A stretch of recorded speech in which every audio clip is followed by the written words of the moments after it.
have Jesse Eberle here. This is a good time. I'm excited about this. So am I. This is great. And so relaxed. The big thing is it's not a big deal. It's just me and you. Yep. And hopefully, you keep our microphone close to us. The big thing is I think this is a great time capsule for my kids. Mm-hmm. And I'm now experiencing something that I've been dreaming about, and it's my kids calling me for help. Yeah.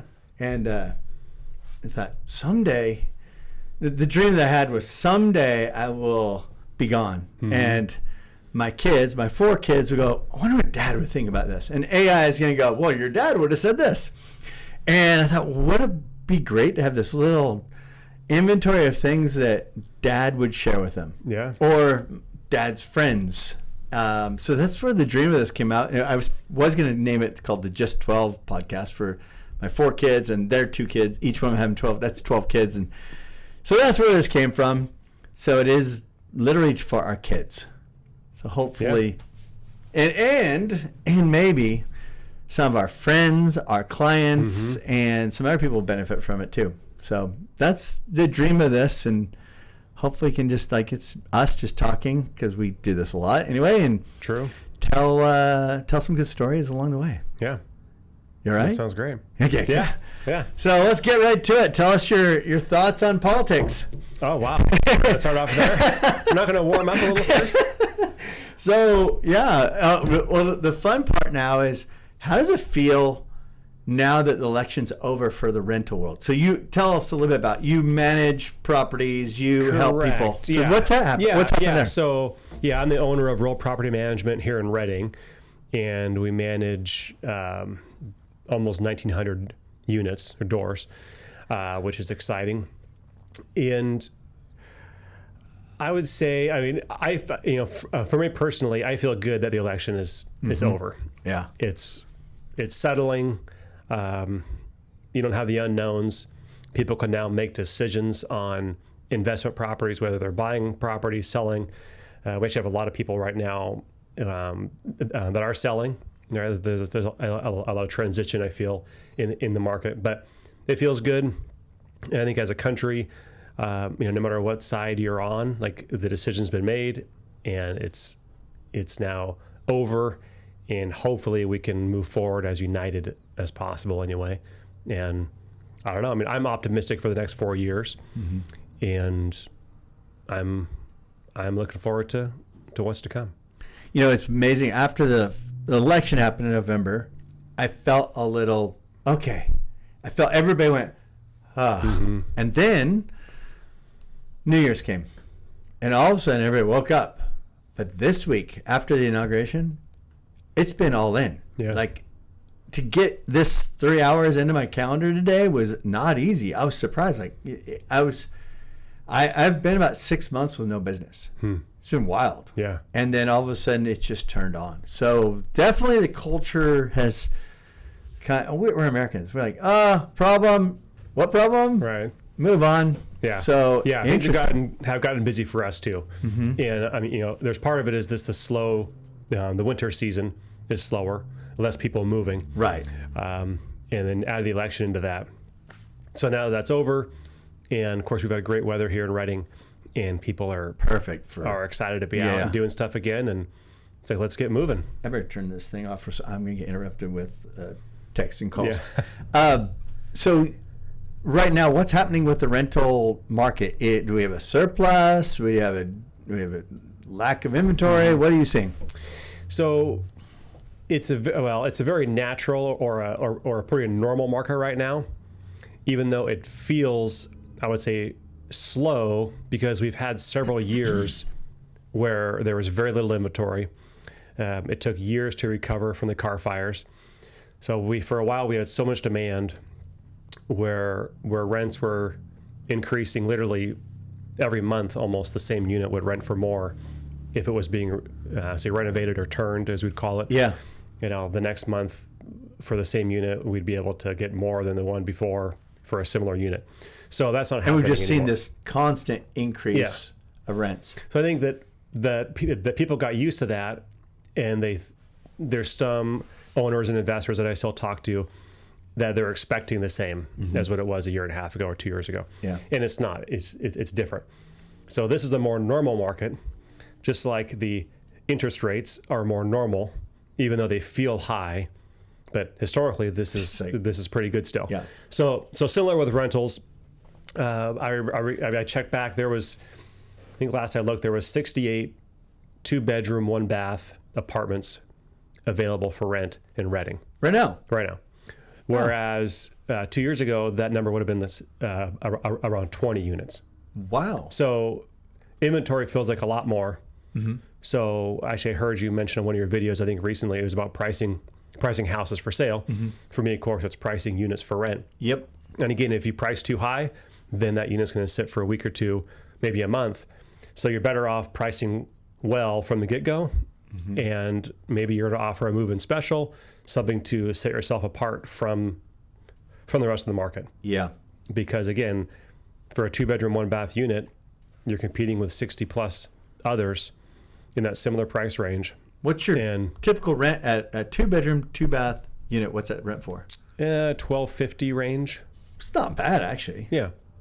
Oh, yeah. That's pretty good. There's a little bit below, some above, of course, depending on the amenities. So that's for an apartment.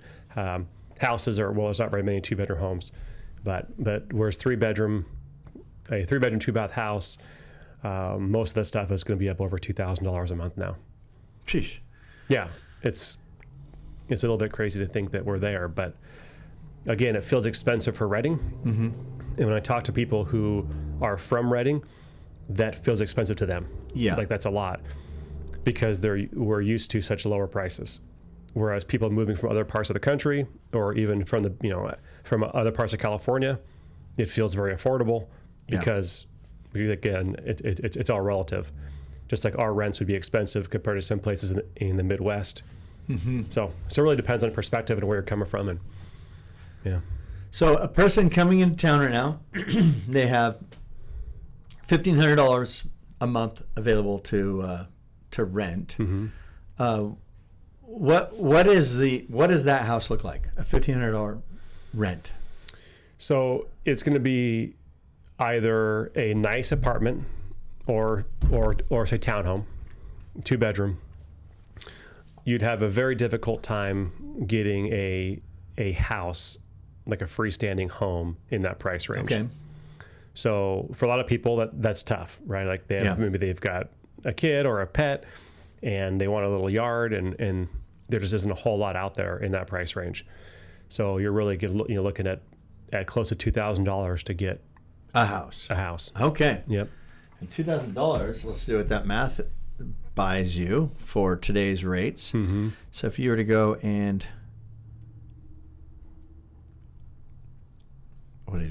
I just redid my phone because I'm so sick of all these things jumping out at me. So I'm trying to hide things to be more efficient, and I hit it too well. So now it's loading. But I'm going to do a little calculation. So at $2,000 gets you in purchase price. Because it used to be such a no-brainer. Of course you're going to buy. Mm-hmm. But it's changed a little bit with interest rates. And so I'm curious if where we are in that balance. Yeah, I think it's becoming, well, at least nationally, we've shifted to where it's more affordable to rent and then to buy. I'm seeing that a lot. Yeah, it's probably true even here in Reading, just because, you can see there's new construction homes that are, $500,000 or $600,000. And that home, I think I've seen some for rent recently for $4,000 a month, or $3,800 a month. And you wouldn't be able to have a mortgage for that price. Especially when you calculate the additional insurance costs, which seem to keep ticking up here in our area. Yeah, it looked like they changed the app, so I thought it'd be simple. Yeah. AI, they're gonna just change everything on me, so I can't do anything. Yeah, the really fascinating. So Anita and I, when we went to that Burma-Thai border, we stopped in Hong Kong, and where she's from, and I'm always talking real estate everywhere I go. So walking the streets, see these buildings and these apartments that they have on the walls, like what you can rent and the pictures. And a 500 square foot house was renting for about $1,500. The purchase of that house was $1.5 million. Like, I'll rent. Yeah. Like, sometimes renting is the way to go. Yeah. 100%. Yeah, I think that we're going to continue to see more of that trend in the United States, where prices keep going up and wages are not keeping up as much. And there's just more of a separation between the ability to buy versus renting. What, in your opinion, because we all have our opinions, Yep. what's causing that? Because everybody sees it. Well, Conspiracy hat on now. yeah. Without naming names. No, a big part of it is the cost of construction. Yeah. All right. So, I mean, homes tend to go up over time anyway, which is great if you're already in the market and you're an investor. Yeah. However, I think one of the biggest challenges is it's just so expensive to build new construction. The time it takes to get permits. They're talking about, of course, the fires down in Los Angeles, for example. Good luck with building those. Like, we're talking, multiple years to get back on their feet again, down there and start rebuilding. So, if the government is great at incentivizing things that they want done, so if they were to incentivize investment or incentivize builders to build multifamily homes or to build duplexes, whatever it may be, right? And they could offer incentives or tax credits. Again, just throw money at the private sector, and the private sector can handle the demand, right? I mean, right. So they would make it happen. But the government trying to solve it. Yeah. Whereas the government trying to solve that problem, I mean, we've seen, I can't remember what the number was, how much they spent on homelessness. And stupid. Yeah, I think it was at the time when I heard the number, I went on and looked to see what you could buy in Reading. Yeah. And it was the most expensive new construction. Not the most expensive. It was like a new construction at like above what people would normally pay for houses. Yeah. So our average price point here was about $400,000. It was 500 and something. Wow. For a homeless 1-bedroom studio. Which, yeah, it's crazy. Yeah. So instead, the government should get out of home building, and again, just keep or start incentivizing investors, right, to invest. Right. I mean, they've done that somewhat with opportunity zones. That's kind of a bigger scale, but on the small level, they could get these mom and pop investors, or even obviously institutional investment, to pour in a building, but with all the restrictions and the codes are not getting any easier. It's just it keeps getting more and more difficult, more and more expensive to build, and so now a builder has to build that $400,000 or $500,000 house to make it pencil. Yeah, they can't build a small starter home because the cost just to break ground is so much. Yeah, cost for one kitchen, one bathroom, whatever. So yeah, I was actually in the Netherlands, and my cousin there is an engineer, and he was talking about what new construction. I of course have to ask what's the new construction like here. And he goes, "Oh, yeah, we don't have any small houses. They're all huge houses. They're just, you can't make it pencil, and we're going like them." Yeah, and he said, "No, they don't build any small houses anymore because it just financially does not make sense." Yeah, I think it is concerning, like, because I want my kids to be able to afford to buy a home. Yeah. And I look at the numbers and I go, yeah, I don't know how they're going to do it. Yeah. Right. Like without significant help from dad stepping in. But that's the thing. You and I are in the advantage of, we know how this game works. Yeah. And we're asking this question. Yeah. I don't know how an average person can do it. I don't. I think it's really discouraging. I'm walking through houses that are basically, when I bought my house, it was like, all right, that's my budget. I can vote. And I'm walking through them now going, yikes. I feel terrible for these people that this is their budget now. And it's because we can't build enough supply. Yeah. And so if we could actually, my analogy I'm telling people now with anything, so whether it's insurance costs or house costs or food costs, if we had one loaf of bread for the whole city of Reading, that would be a very, very valuable, expensive loaf of bread. But if we taught everybody in Reading how to cook 20 loaves of bread a day, we'd be shipping bread to LA, all over. Yeah. We'd be wealthy, and cost of bread would be so low.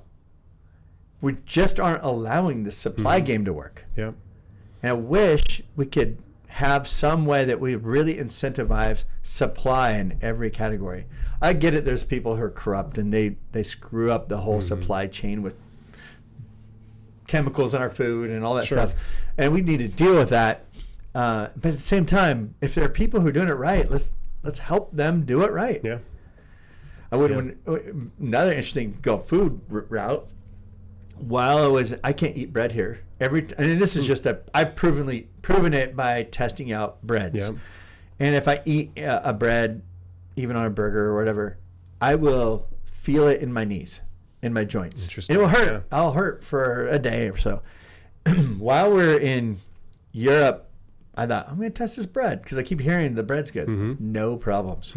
I ate as much bread as I wanted there. I got a little chubby. Yeah. It's not good for the chubs, but it was no aches and pains in my body. So yeah. Is that from the, I guess, like GMO in our wheat, for example? I mean, all the processing. I have no idea. Yeah. I know something's going on, and I think that's kind of how I'm with a lot of things. Like something's going on. Yeah. I just don't have clarity. I've been. I'm kind of a maybe kind of a foodie, you might say, but I guess maybe that's the wrong term. I really just, what I eat is important to me. Yeah. And while some people count calories, I count chemicals. Yeah. And I read the labels. I want to know what is in this food that I'm eating. Yep. Like you have that app, Yuka? I don't. Yuka, the Yuka app. So let's see if we have something here. Oh, my wife is calling me. The Yuka app is amazing because, let's see, it's got strawberries here, a little snack. And I thought, all right, I'm going to just see what these strawberries do to my body. And it's a 61 out of 100. And I want to see, so it's organic, it's got all these things, has a little sugar.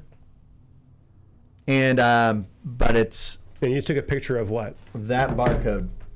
Wow. So I go through Costco now, and I just pull that out if I want to buy a snack and go, okay, I need to find a snack that's closer to 100 and farther from 0. Interesting. Yeah. And so sometimes you go, splurge. That's probably not my best number I've ever seen. Sure. But to be honest, the higher number, they don't taste as good.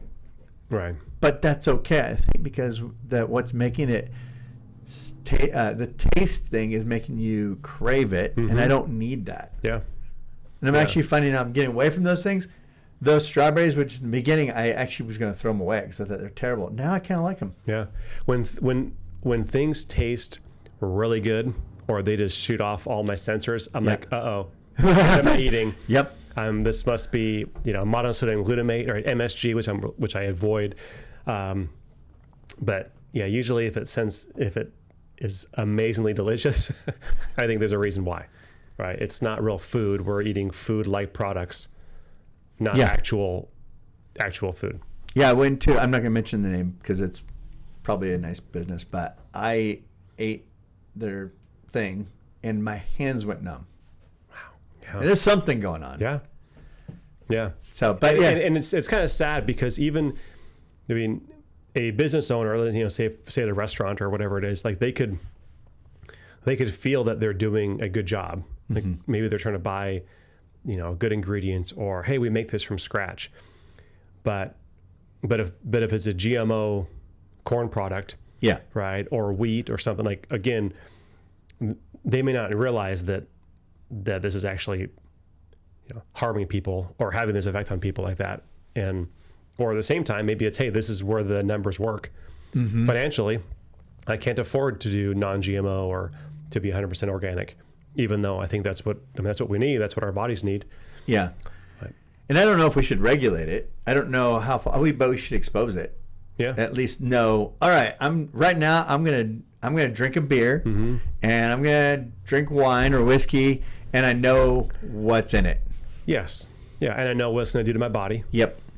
And I think that as a country, with RFK, for example, I mean, it seems like some people are kind of waking up to food again, or maybe not again, maybe just finally. I've been aware of it, and I watch people and I see what they eat, or I'm in the grocery store and I see their shopping carts, and you think, well, like your food is creating, whatever problems or symptoms that you have. It's like you had that knee pain, you said, right? Mm-hmm. So some people would, oh, well, my knee's hurt, I'm going to take a medication for it. And they wouldn't connect the fact that, hey, I just ate at this place. Yeah. And I remember, so when I first started paying attention to it, I was in middle school, and I took this sports supplement, and I was trying to get ripped and be all buff. And I would get migraines every time I would take it. And my dad was just learning about this stuff as well. He's a chiropractor and a nutritional therapist. And he said, bring that bottle to me. Let's look at it. And there was aspartame in it. And he goes, I think this is it. I'm learning about this. So this is, 20 something years ago, 30 years ago. I think this is what's causing your migraines. Mm. And sure enough, I started paying attention, and yep, that's exactly what it was. I would take this, 30 minutes or an hour and a half later, I'd have this migraine and it'd be with me for, for the rest of the day.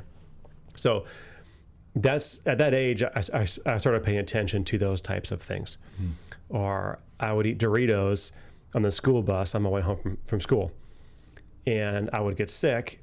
I would be throwing up, migraine, and thought, oh, it's a 24-hour flu, is what my mom would say. Really? He said the next day I would be fine. Well, it wasn't until we realized, oh, it's monosodium glutamate, MSG, in the Doritos that's causing this reaction in me. Mm. And as you start paying attention to these things, you go, oh, I ate this for dinner and this is how I feel. Yeah. And the more people can do that and start taking ownership of their own health and realize that all these, we have so many medical problems, right? The healthcare system is a mess. And if we would pay attention to what we're putting in our bodies, just like we want to put good gas in our cars, or we care about how we treat the engines. It's like our body is this sophisticated machine. Mm-hmm. We shouldn't be surprised that it doesn't do well when we feed it junk. It's amazing we've been attacked on all these different fronts, like our food, mm-hmm. our economy, our shelter, everything's being like, I mean, but yeah, like my dad would get surgeries all the time. Like, and I had one surgery because I broke my ankle mm-hmm. playing football. It was literally broken, and there's no option. Sure. I need to screw it together and keep going, and it's worked great. Yeah, my dad he's nonstop surgeries, and he ate pretty much his meal was something like AM PM food, Diet Coke, and some other fast food. And we said, Dad, you can't eat this. This is going to kill you. Mm-hmm. And then he'd be in the hospital for another surgery here, and he was overweight at one time, and then the solution was surgery on his stomach, so he couldn't eat as much. The solution is science. Mm-hmm. How about just eat healthy food? Yeah, and let's address the problem, not just the symptom. Yeah.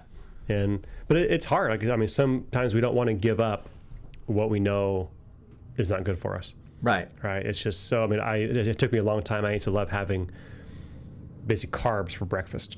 Yeah. Right? Bagels. I love pancakes and waffles with maple syrup. Like, oh yeah, I love that stuff. Oatmeal. But I would realize I would often kind of get sluggish. Yep. Almost kind of a headache or a stuffy head. And again, I started paying attention, and then when I would eat, let's say, eggs or avocado for breakfast, that stuffiness went away, and mm-hmm. I lost that fogginess that I would get. So even though I love those things, I rarely have them. And I think I made myself pancakes here a few weeks ago, and I ate a few, and I found myself having a hard time stopping it. Oh, this is so good, right? The carbs and the sweet syrup. I felt horrible afterwards. Yeah. I go, I'm tired of this. And I think I have a similar feeling towards alcohol, for example. Yeah. Like maybe I'll have a little drink or a little something here and there, but like I don't want to wake up the next day and feel sick. Yeah. Like life is too valuable for me to make a decision, tonight by over drinking, and I'm going to wake up and feel horrible Saturday morning when it's like, well, I want to have a great day Saturday. Right. Why start it with a hangover? Right. And again, life is precious, and I think we need to pay more attention to what we're doing to ourselves. Yeah, it's an interesting time because I feel like we're never gonna have utopia. So let's just get utopia off the table, right? There's a bunch of people fighting for utopia. That's not happening. We're gonna have crappy foods from now until the end of time. Just wake up, everybody. Yeah. So now, because we know that the food industry is not angels, it's not all demons either, but they're not these perfect people. Right. The people who are making laws for how we build houses, they're not angels either. Right. And the people who are sending money to government agencies, maybe good people, but they're not all angels. And just get over the fact that we're not have a perfect world. So let's actually be aware that there actually are bad people in the world that want to corrupt things, and let's be aware of that. Yeah. I'm not going to spend all my time fighting against all these people doing bad things to our food and economy, like building houses and supply, but I'm aware of it, and I'm not just going to be ignorant. Yeah. And ultimately, it's our choice. Right. Right. So when we're aware of it, like we have to take accountability for ourselves. We have to take accountability for our finances, for our health. It's like no one's coming to save us. Yep. And I think that, again, sometimes we think, oh, well, the government's going to bail us out, or the Republicans are going to be better, or the Democrats are going to do this. It's like, well, I think Dave Ramsey has a phrase, right? He says, what happens in my house is more important than what happens in the White House. Yeah. And it's very true. Yeah. Like, I don't ultimately, I do care who is in the White House and whatnot, but it's like, I'm going to wake up the same way each day, and I'm going to do my thing. And I'm going to have to learn to adapt from a business perspective, or if it's food, from a health perspective, to whatever comes my way. And that's my responsibility. Yeah. And that's what I feel we need to pass on, either to our friends, to our family, to our kids. It's like, no one's coming to save you. Yeah. I listened to a podcast yesterday about that, and how just feeling how a lot of, it was towards men, but a lot of men have a hard time kind of getting out on their own and leaving the nest, if you will. Right. And they want to stay in the basement and play video games and think that like something will happen to make the next choice easier. And they're saying, no, that's like, you just have to do the hard thing. Go to work, put the time in, sacrifice the things. Just, again, there's no one coming to save you, no one coming to make it easier. No. It's just up to you to get through it. So when I think about politics, when I think about how hard it is and whatever, I go back to the time when we were rescuing kids in a communist country where everything was illegal. Like I was not permitted to do anything. And I'm walking down the road with this government official one day, and I kind of asked him, so how come we're able to do this? He goes, oh, because you're good people. We take care of you. Like, all right. And then we're running this business, English training business, and we ended up getting a lot of success in it. And asked police, like, hey, why are we able to? Oh, because you're good people. We'll let you do it. So it was technically illegal. Everything was illegal in the country. Yeah, everything. You're not allowed to do any of this stuff. Let it slide. And I realized, and then I didn't have a way of making money, so I had no income. Yeah. And so even the business just was raising money to take care of the kids. So it was just a way to offset all the expenses. But I'm in a communist country that's anti-Jesus. I'm walking down the village again with a leader, and he says, surely God is with you. I was like, what are you talking about? You're a communist. He goes, no, I've never seen anything like this. What you guys do, there has to be a God. Surely God is with you. I'm like, even in a communist country. And I realized going back this 10 years of having like no legal authority. The communism is corrupt and all that stuff. And we were unstoppable. So let's say the world falls apart here and my party I like doesn't get position and we don't have the housing rules I like because I'm in real estate, and no problem. God is with us. Yep. And when the people see what you're doing, like, no, I like you. Yeah, go ahead, keep going. Yeah. Actually, it's funny because I have a friend in the food industry here, and he said, to be honest, everything is illegal in the food industry. So if they want to shut me down, they can shut me down tomorrow. They don't even have to find a real reason. They just have so many laws. They shouldn't. But because they like us and they love our food, yeah, they just support us. Interesting. So I realized I don't really care about the politics as much anymore, because it comes down to, for me, seek first the kingdom of God and his righteousness. All these things are added to you. And a little bit of hustle. Yeah. It's amazing what happens when you do the right thing. Yeah. Right. I remember I had a friend. She used to say, "Well, I think it came from a Disney movie, but Let it go." Yeah, Frozen. Yeah, I think it is Frozen actually. But she would say, do the next right thing. Okay. I think that was from the movie line, and it's true. It's like when you're stuck, I'm praying. Okay, Lord, what do I do? I'm not sure what to do in this decision. I had a big business decision to make here. I guess it's been 6 months ago now that I was really stressed out about. But after praying through it, and it's okay, what's the next right thing to do? Yeah. And that's what you do. And I share some of that with my staff. Like, let's just do the right thing. Yeah. And we deal with the consequences.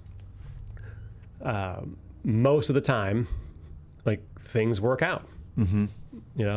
And for those instances that maybe it doesn't seem to work out, I'm trusting, okay, God, you got this. And what they say, if it's not good, it's not done yet. Right. So there's things that maybe we don't see the return right now, but that may come later. Maybe it's next year, maybe it's, on the other side of heaven. Right. But still, doing the right thing is always the right thing to do. Right. I'm just trying to think, like, how many good stories do we have in doing the right thing? Like in just movies and those stories. And that's another thing. Oh man, did I share with you the video of the Free Burma Rangers? Yes. Did you watch it? So actually, yesterday I turned it on to listen to it while I was working, and I realized it was not the type of movie that I could listen to. Yeah. It wasn't like a podcast. I'm like, oh, I need to watch this. Yeah. So I did not finish it. So I encourage you to watch that thing. Okay. So doing the right thing. And after watching that, I was just so overwhelmed. Overwhelmed is the only thing, because I couldn't stop bawling. Jamin came up to me, Dad, what's going on? And he was like, honey, you okay? And I lost it, because I realized, man, sometimes doing the right thing just is, it's complex. Yeah. And doing the right thing isn't always what you would, it's not the recipe we've all been given. And it was just an amazing movie to see how, like, he was in these life and death situations. And God, what do I do? All right, that's crazy. Let's go. Yeah. Yeah. Well, and I think about that, like, when I'm rarely in life or death situations, right? Right. I mean, I could probably think of a couple of situations where, things could have gone very badly for me. But where's it going with that? You rarely. Yeah. Just like that it's almost like a test to me, where if I'm doing right in the small things, then I'm preparing myself for doing right in the big things. But it's tricky because we live in a capitalistic society, and I consider myself a capitalist, as an investor and business owner. There's things that it may not make sense on paper, but in my heart, I'm like, this is just the right thing to do. Yeah. Like, we just need to take care of this person, or we need to waive this fee, or we're going to pay this person's rent for the month. Like, there's times where that's just the right thing. Yeah. Even though it costs money, it's a sacrifice. So in that sense, the right thing didn't make me money. Yep. It cost me money, but again, it's the right thing to do for the person, for the situation. Mm-hmm. You know. Yesterday, I just had this thought. So I've been every 3 hours, I have an alarm on my clock, which you can go off here in a second, that says stop and just go line by line through the Lord's Prayer. And so I've been doing that now for 2 months, and one of the lines that's really been sticking out is lead us not into temptation. And it challenges me because there's a lot of good in life that is good. Yeah. Matter of fact, very noble and worthy and honorable, like great to be doing those things, because you would get, it's just good, but it's not great. And we've all been in that revelation of like, well, yeah, the good thing is this, but really, honestly, the great thing is this. Yeah. And Lord, lead us not into temptation of the good. Lead me. What is the great? And I had this thought this week of, I'm in heaven, and God says, good job. You did good. But you want to know what I really had planned for you? Yeah. I never thought of that before. And I'm terrified of that right now. Because I'm right now on a crossroads of really pushing hard for my wife and helping her rescue more kids. And the good says, Jer, do it this way. But then I'm getting compelled. There's another way. It's not so easy. But it would be great. And it would be one of those things where God says, yeah, you took it. You went on the roller coaster. Good job. Wow. Yeah. That's true. It's kind of scary. Like I'm very comfortable, with good. Yeah. Right. Or, okay, I can be maybe even a little bit, like a good plus. Yeah. Right. Better than average. Yeah. But great is scary. It's like, oh, that increases my chance of failure, or that increases my risk. That feels a little scary. That's a little more out of my comfort zone now. But I think it was like maybe Gary Vaynerchuk or something would often say that good is the enemy of great. Yeah. And I think it was him that would say that a lot. But it's true because it's good enough, and that's not great. And it feels to me like great requires incredible loss, potential loss. Yeah. It also requires incredible adventure, incredible unknown. What are men built for? Incredible potential loss, incredible unknown, and adventure. We're built for this thing, and I feel like society right now is trying to get me to conform to this. No, you can be more comfortable and do this good thing over here. And that's where right now my brain is battling probably every minute about this good and great. What are we gonna do next? This is very fascinating right now. I'm in this really weird spot. Yeah. So you mentioned the Lord's Prayer. So what prompted that? Oh. Or where did that come from? So the Lord's Prayer thing, probably 2 years ago now, I was going to the sauna and doing cold plunging every day, and when I'm in the sauna, I would just get thoughts, and I thought, all right, I'm gonna write this down and write it on my phone, and then probably about 2 or 3 months of just writing down notes, and it was like, wow, this is kind of good stuff. I'm really feeling like this is new to me. I don't even know what this means, but it's really encouraging. It got so encouraging that I would play it in my car when I'm driving around, or if I'm in the shower, I'd just turn it and have it playing on, or where I was exercising, I'd have it playing, or in the sauna, I'd have it playing, just my notes off my phone. Yeah. And then Holy Spirit says to me, read the Lord's Prayer. So I read it, and I'm like, no way. God was teaching me how to pray. That's crazy. And so I kind of combined the two together, And so now, I have been praying for all my friends every day, and I play it in my car. They have the Lord's Prayer with all the way of prayer, and kind of made it my own.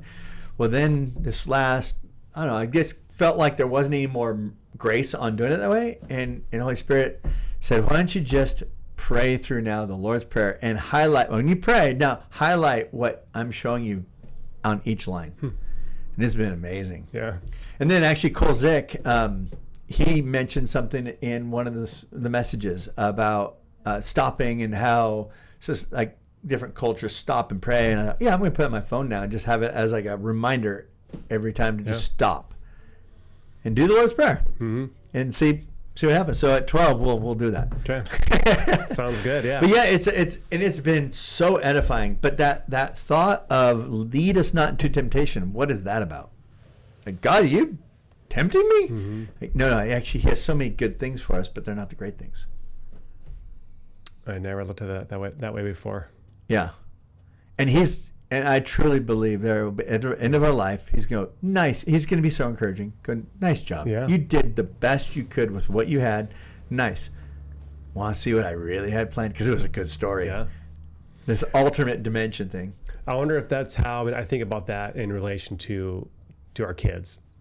And like, there's this resistance to maybe what I see they could be doing, or their current potential. Right. And maybe they don't believe it is possible, or don't want to, or maybe again that's out of their comfort zone. Mm-hmm. And I guess it would be similar, right? Where if they only knew, but their limited capacity does not let them know. Yes. They can't know because they've not been through it. They've not done those things. So yeah, similarly, if God's showing us in heaven, here's what you could have done. Right. Because with your kids, you like, I'll fully support whatever you want to do. If you want to go for that, let's do it.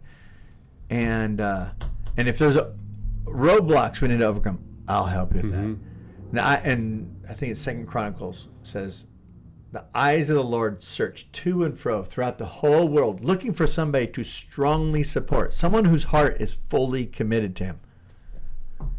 I hate when I hear that again. Every time I'm like, okay, God, you wanted to... No, I hate it. I'm excited, actually. I'm terrified and excited about this next season. So excited, but terrified. Because it's out of your comfort zone? I mean, just because it feels like it's totally stretching you. Yeah. Like that guy, David Eubank, who's the guy that movie's about.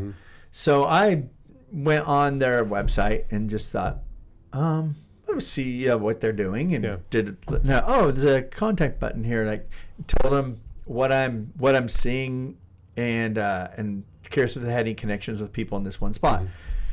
And not thinking like I'm going to hear back from these people because they're super busy. He personally emails me back, and you could tell he was just like quickly getting it done because it's all misspelled.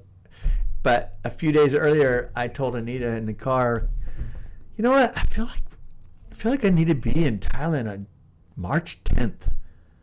And this is right after another trip we have planned, which means like we have to be away for so long. It's so silly. Like, I need to be at work. I need to be helping people. And I don't know why, but I feel like March 10th. Well, he sends me a text. He goes, yeah, meet me on March 10th. I'm like, what? No. And but the nice thing about those is that it's so obvious. Like, okay. That's what it is. We're doing it. Yeah. So there's that encouragement of that. Here's a wild thought. So the fires in LA. Imagine if you had been in LA, your house is in the what's it called? The Palisades. So you're in the Palisades, and December 20th, right before Christmas, you just get this feeling, we should put everything in storage. Would you have done it? I don't think I would have. Probably not. Yeah. Probably not. But I have. That's interesting. So I guess I don't know if you like. Is that intuition, right? I mean, is God speak? I mean, does God speak to us through our intuition? I guess that's part of it. Maybe I mean, for another question, but I've been trying to pay more attention to those types of things. Yeah. Something as simple as I'll leave the house in the morning and I'll walk past a tool or a piece of paper or think, oh, like, and for some reason I'll notice it. Yes, I know what you're talking about. And then 4 hours later, I go, oh, I need that thing. And I'm trying to be more aware of that.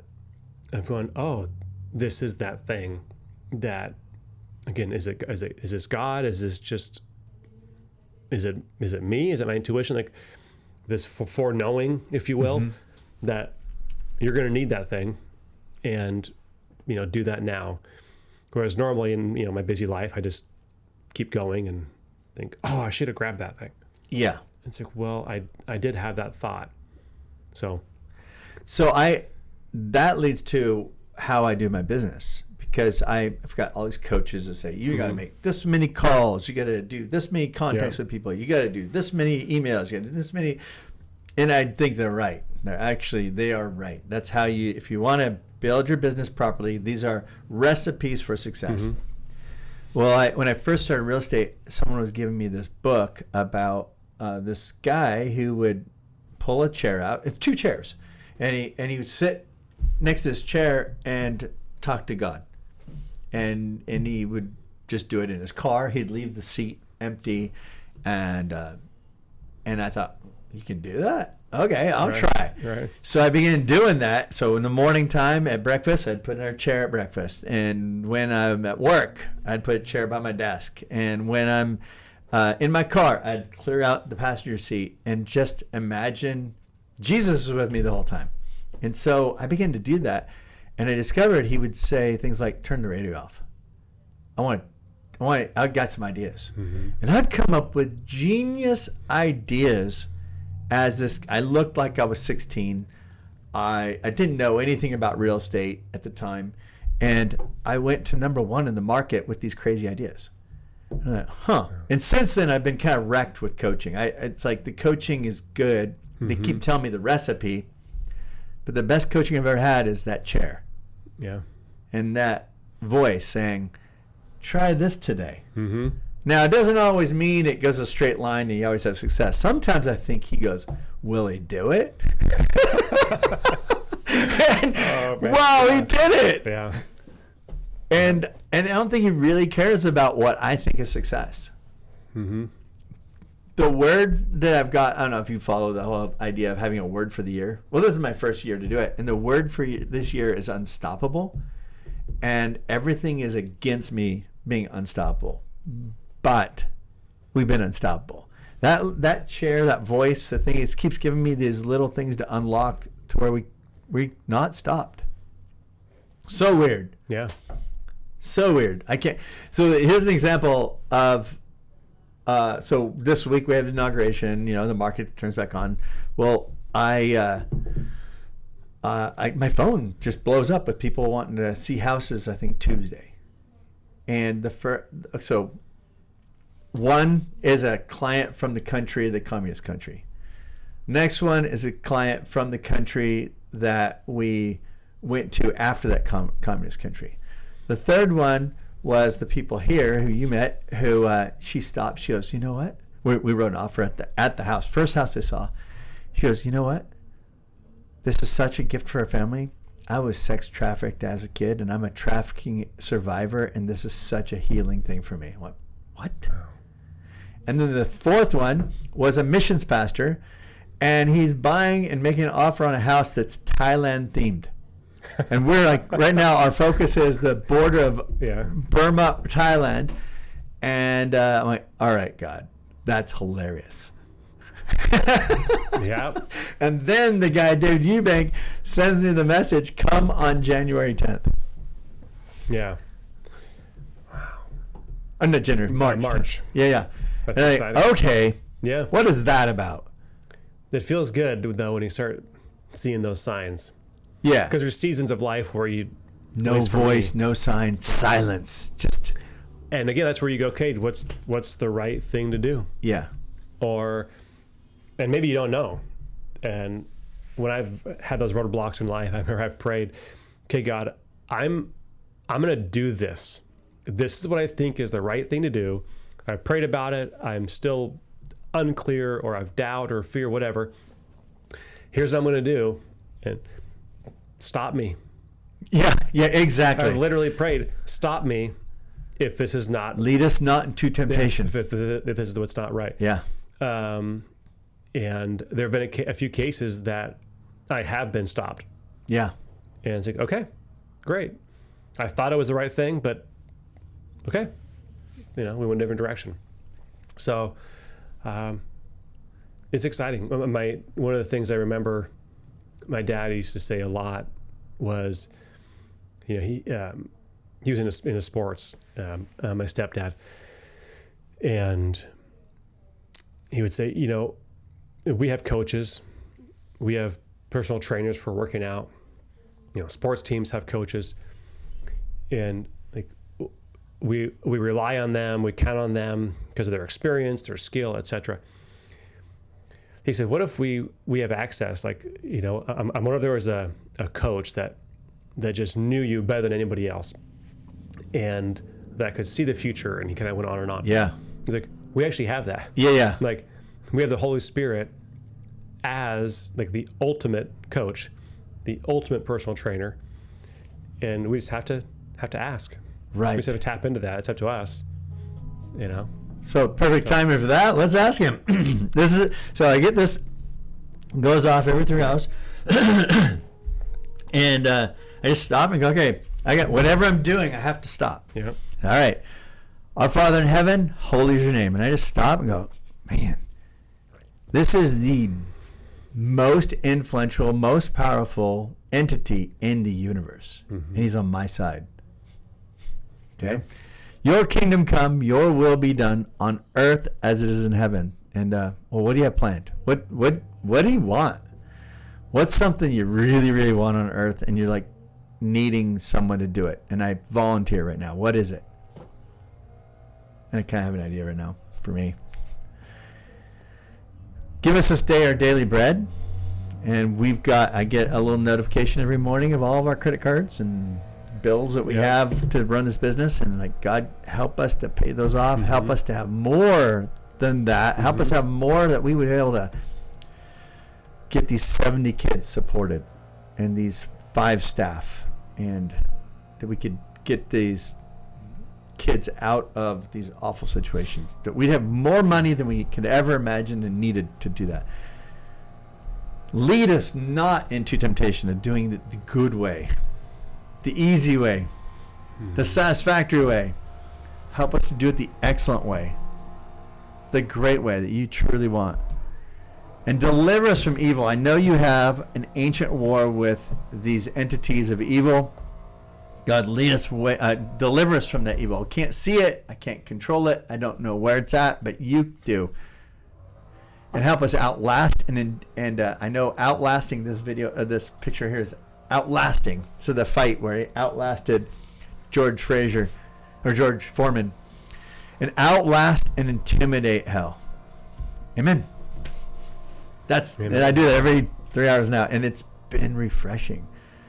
It's it's more like, all right, God gave me a recipe, and now he kind of gives more thoughts to it every day, more color to it. Yeah. So now and that's been since the first of the year you've been doing that? No, since somewhere maybe somewhere in the fall. Okay. Yeah, but I've been doing the Lord's Prayer itself for like 2 years, just really going over, like that right there is the part of the Lord's Prayer, that little bottom piece of paper. That was my breakdown of it probably 2 years ago. Mm-hmm. And I broke it down line by line of different things that I'd learned. And it seems like the more I meditate on this, the more I realize that is the nuclear bomb to destroy hell. Like that the Lord's Prayer has. Oh, I forgot. Forgive us our debts as we forgive others. And it's funny, I got reminded.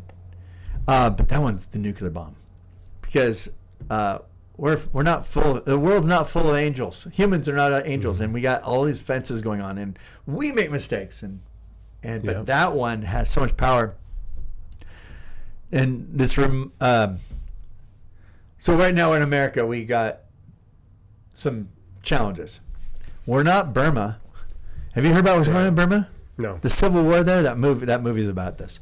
The civil war that's going on for like 70 years, and in the last 3 or 4 years, the coup amplified it and made it even worse. And all they know is war. Like, kids grow up, that's like with their TikToks and stuff in war. Yeah. That is normal to these guys. No. In war outfits, in battle, doing TikTok. It's amazing. That's crazy. And that's a real thing.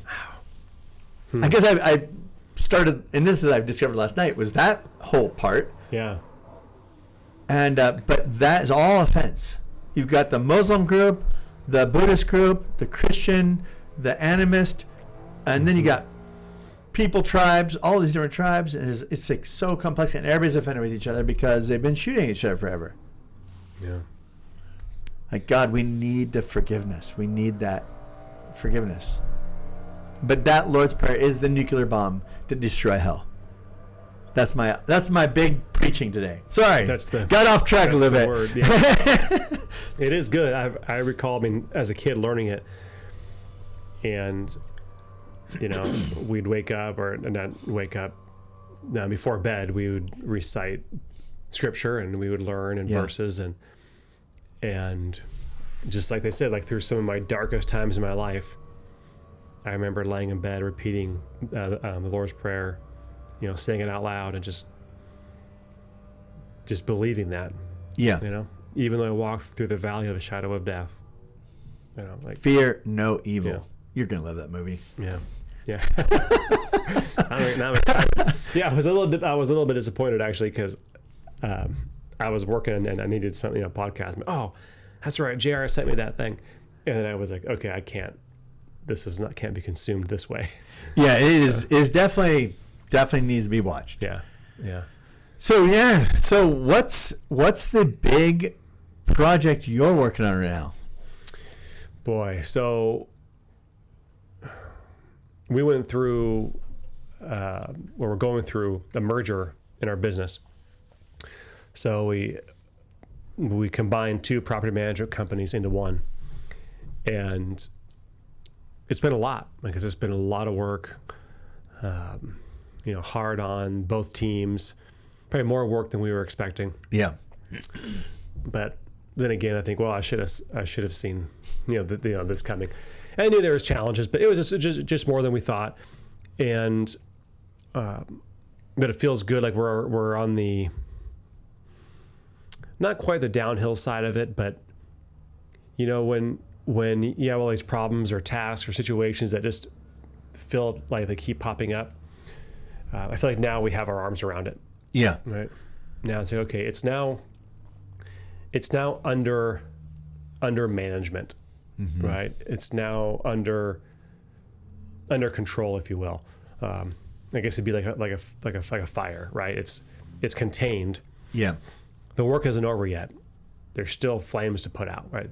There's still a lot of work ahead of us, but we have our arms around it, and that's probably been over the last 3 months or so. But so on a business level, that's been challenging, and if it will take up a lot of my time and mental capacity. But and then what's exciting too is, kind of a whole different topic, but I worked at the airport for 6 years, and I now no longer work there. No, really? Yeah. Wow. It was my side gig, and loved it. Loved the people there, and actually fun work. But again, I have other, business endeavors besides just a property management business. So it's like there was just too many things. Yeah, I always wondered, how did you do all that? Yeah, it was just too much. And my wife works there, so I still have these flight benefits. Oh, yeah, you didn't lose. Which is amazing. But these relationships, actually Cole Zick works there. You mentioned Cole earlier. Yep. So that part is sad, because I've had these people that I've become friends with for the last 6 years. But again, it's like, we're kind of at this stage of our lives, my wife and I, where we're not young anymore.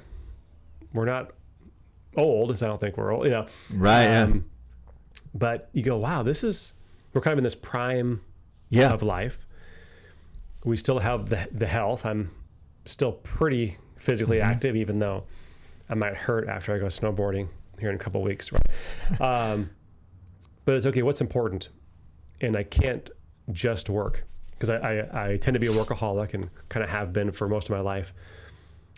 And I go, this is not, it's a yes, I'm made to work, but I'm not made to only work. Right. Yep. And we're trying to restore a little bit more balance in our life to where we enjoy the weeks, not just looking forward to vacation, but we're literally enjoying each day or each week. And part of that is just providing more margin in our lives, because we've been too overextended for too long. I know. I always wonder how you do it all.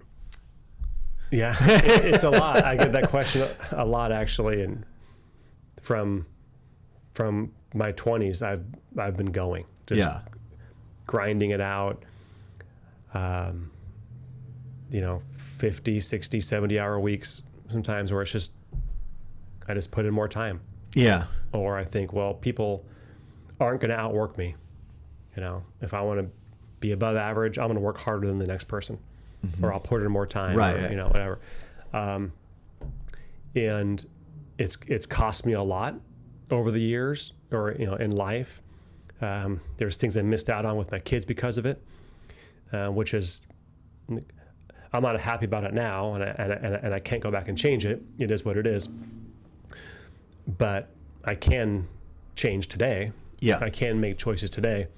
So even though my default is work versus play or spending time with my kids, I'm now more aware of it and more conscious of it.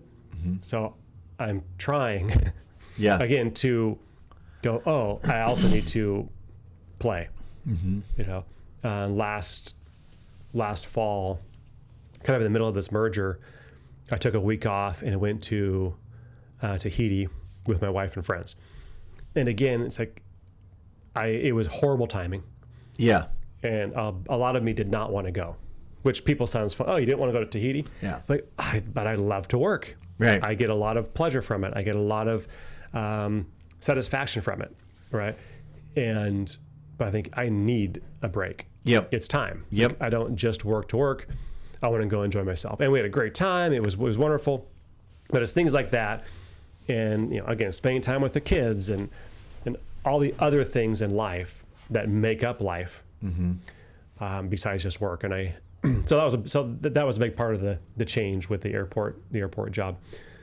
And as I get older, I realize, like, this is my life. I'm not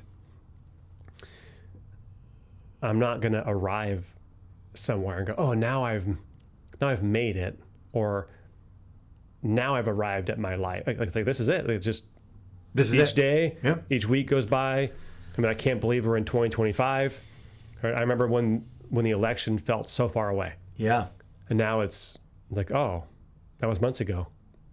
And now here we are. We're towards the end of January. Yeah, till the end of January. And, 2025. So I try to be conscious of this stuff, because I don't want life to pass me by. Yes. I want to enjoy it, kind of to its fullest.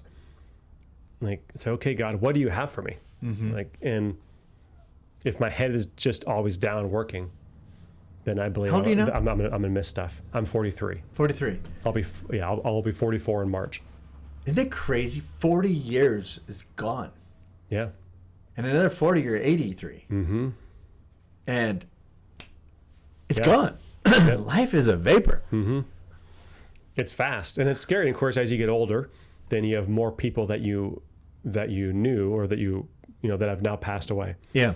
Right. You witnessed more trauma in your life. You've seen more sickness, more accidents. All the things. Yeah.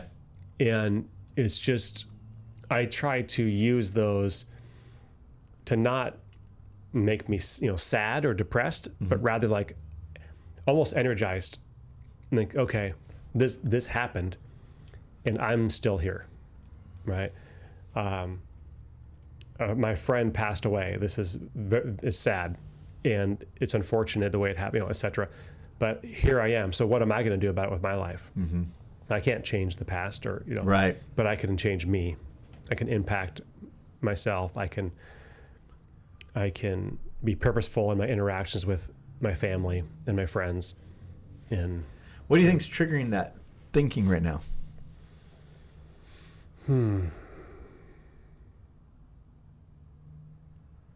I don't really know, I guess. I'm not sure what. Just maybe it's an awareness of my own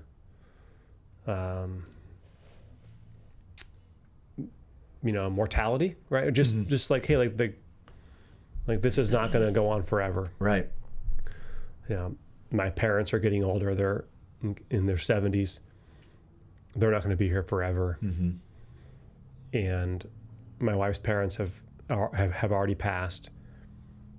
I think, wow, well, I'm going to spend more time with my parents. They're up in Seattle, the Seattle area, so I'm going to be there next month visiting them. But again, it's things like that yeah. There are a lot of other things I can be doing on that weekend. Mm-hmm. But I'm going to carve out the time. Yep. And go up there and spend time with my parents, who I love. I'm grateful and fortunate to have a great relationship with my parents. I know not everyone has that. And think, well, I do. I can spend that time. Yeah. And make that investment, because there'll be a time when I won't be able to anymore. Right. So, I try to live in that place of being aware, or when I recognize it, to like take that moment and let it sink in. Mm-hmm. Because it's easy on a day-to-day basis just to keep going. Right. We just work, projects, putting out fires, talking with my staff, solving problems, and then, okay, go to the next thing. Or opportunities. Like, I love real estate investing. Yeah. So, what other deals are there? Ooh, I want to look at that one. Yeah. And well, can I do both of those things? Oh, Jesse, do you need any more projects? No. But I want to. Yeah. I want to. The game. Yeah. The game of it. It's so fun. I love the game. Yeah. I love the game. And there's times, again, I slow down and go, okay, wait a second here. Let me make sure, like, does this make sense? Yeah. And like, where does this, let's just say it's a piece of real estate. Where does this investment fit into my life? Mm-hmm. Not just, is it going to be profitable, but is this the right thing for me right now? Yeah. Yeah. And I'm grateful to be at a place where I can ask that question. I think there's times where you're just hustling and grinding and scratching and you got bills to pay, and it's just, right, do whatever it takes. Then you go, okay, well, now that I'm no longer just treading water, I better make wise choices here. So, yeah. Yeah. So it's an exciting time. I'm super excited for this year.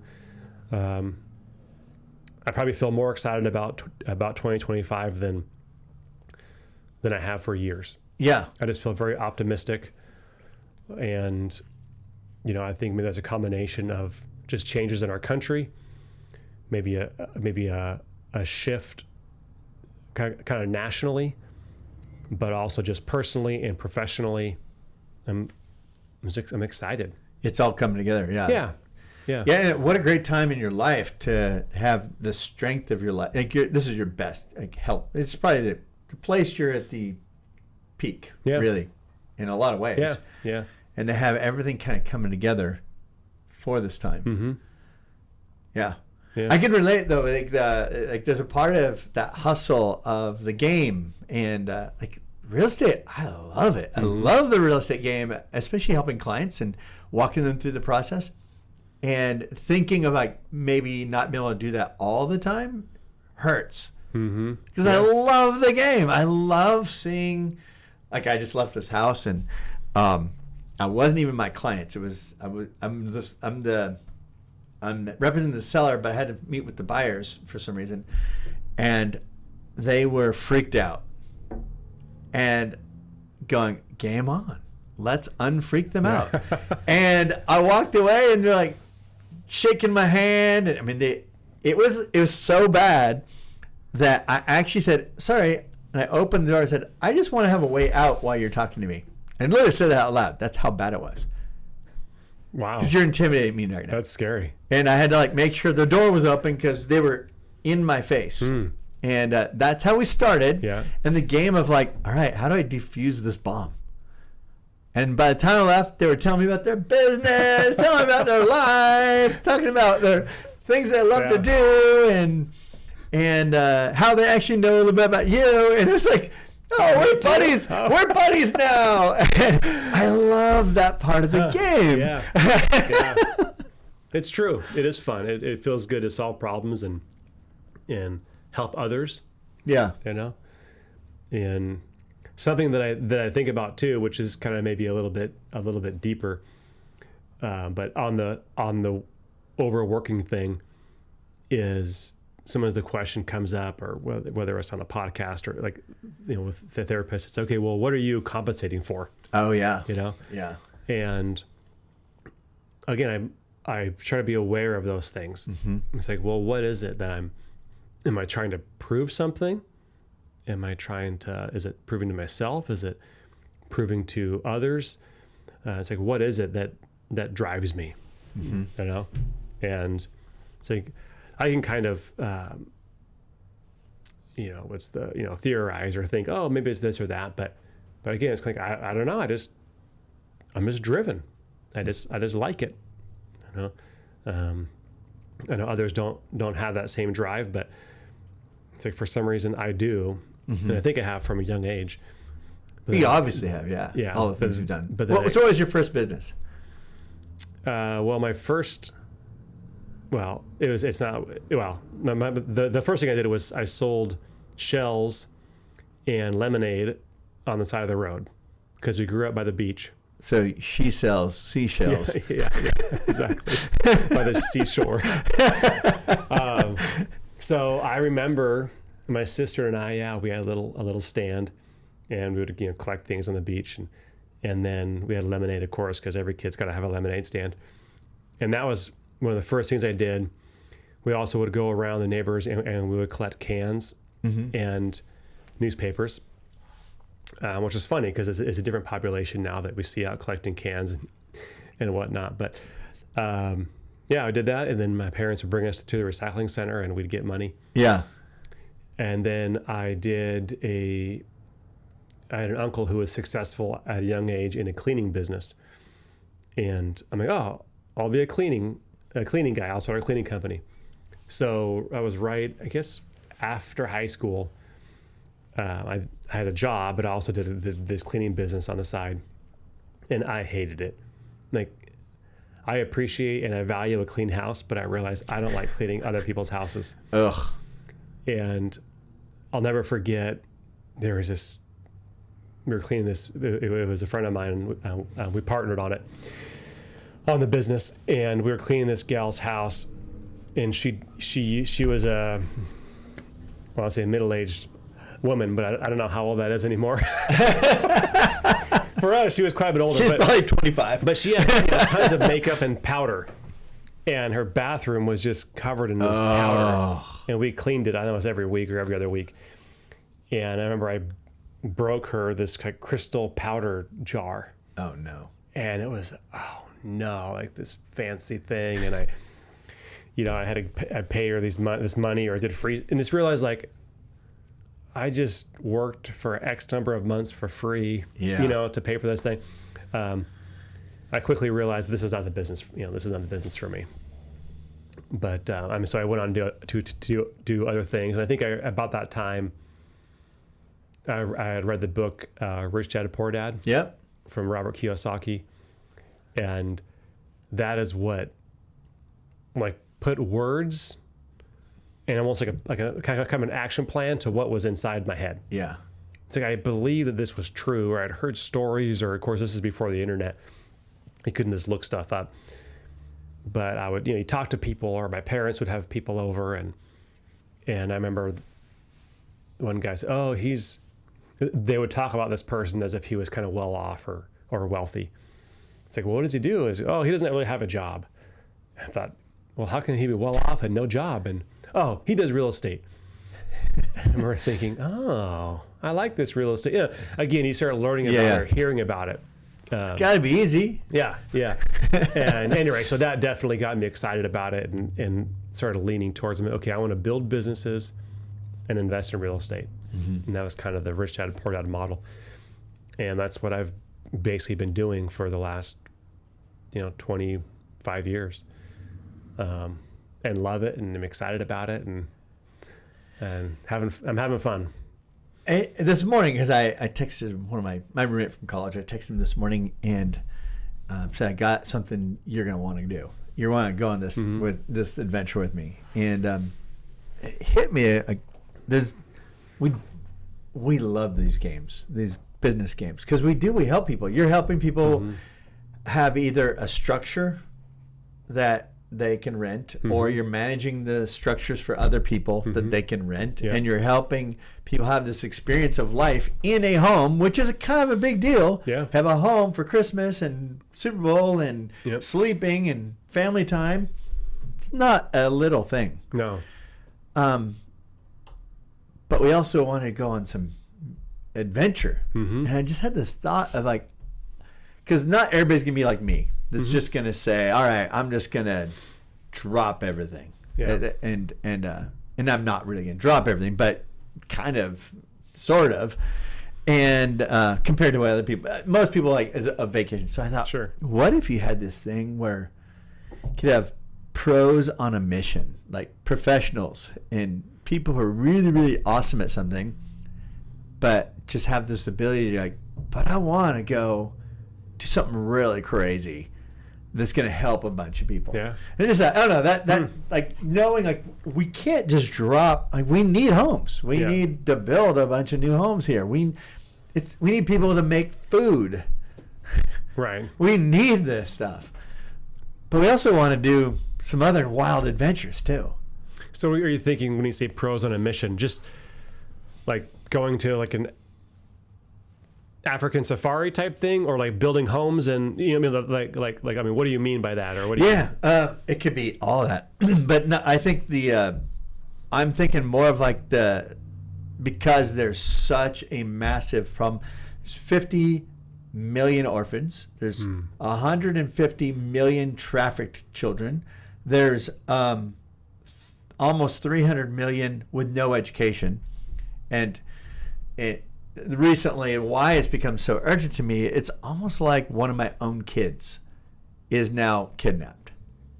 And I know if that happened, I would not be sitting here in the podcast. Yeah. I would not be doing any real estate today. I wouldn't be showing houses today. I'd be trying to figure out how to get my kid back. And I feel like there's this urgency on that.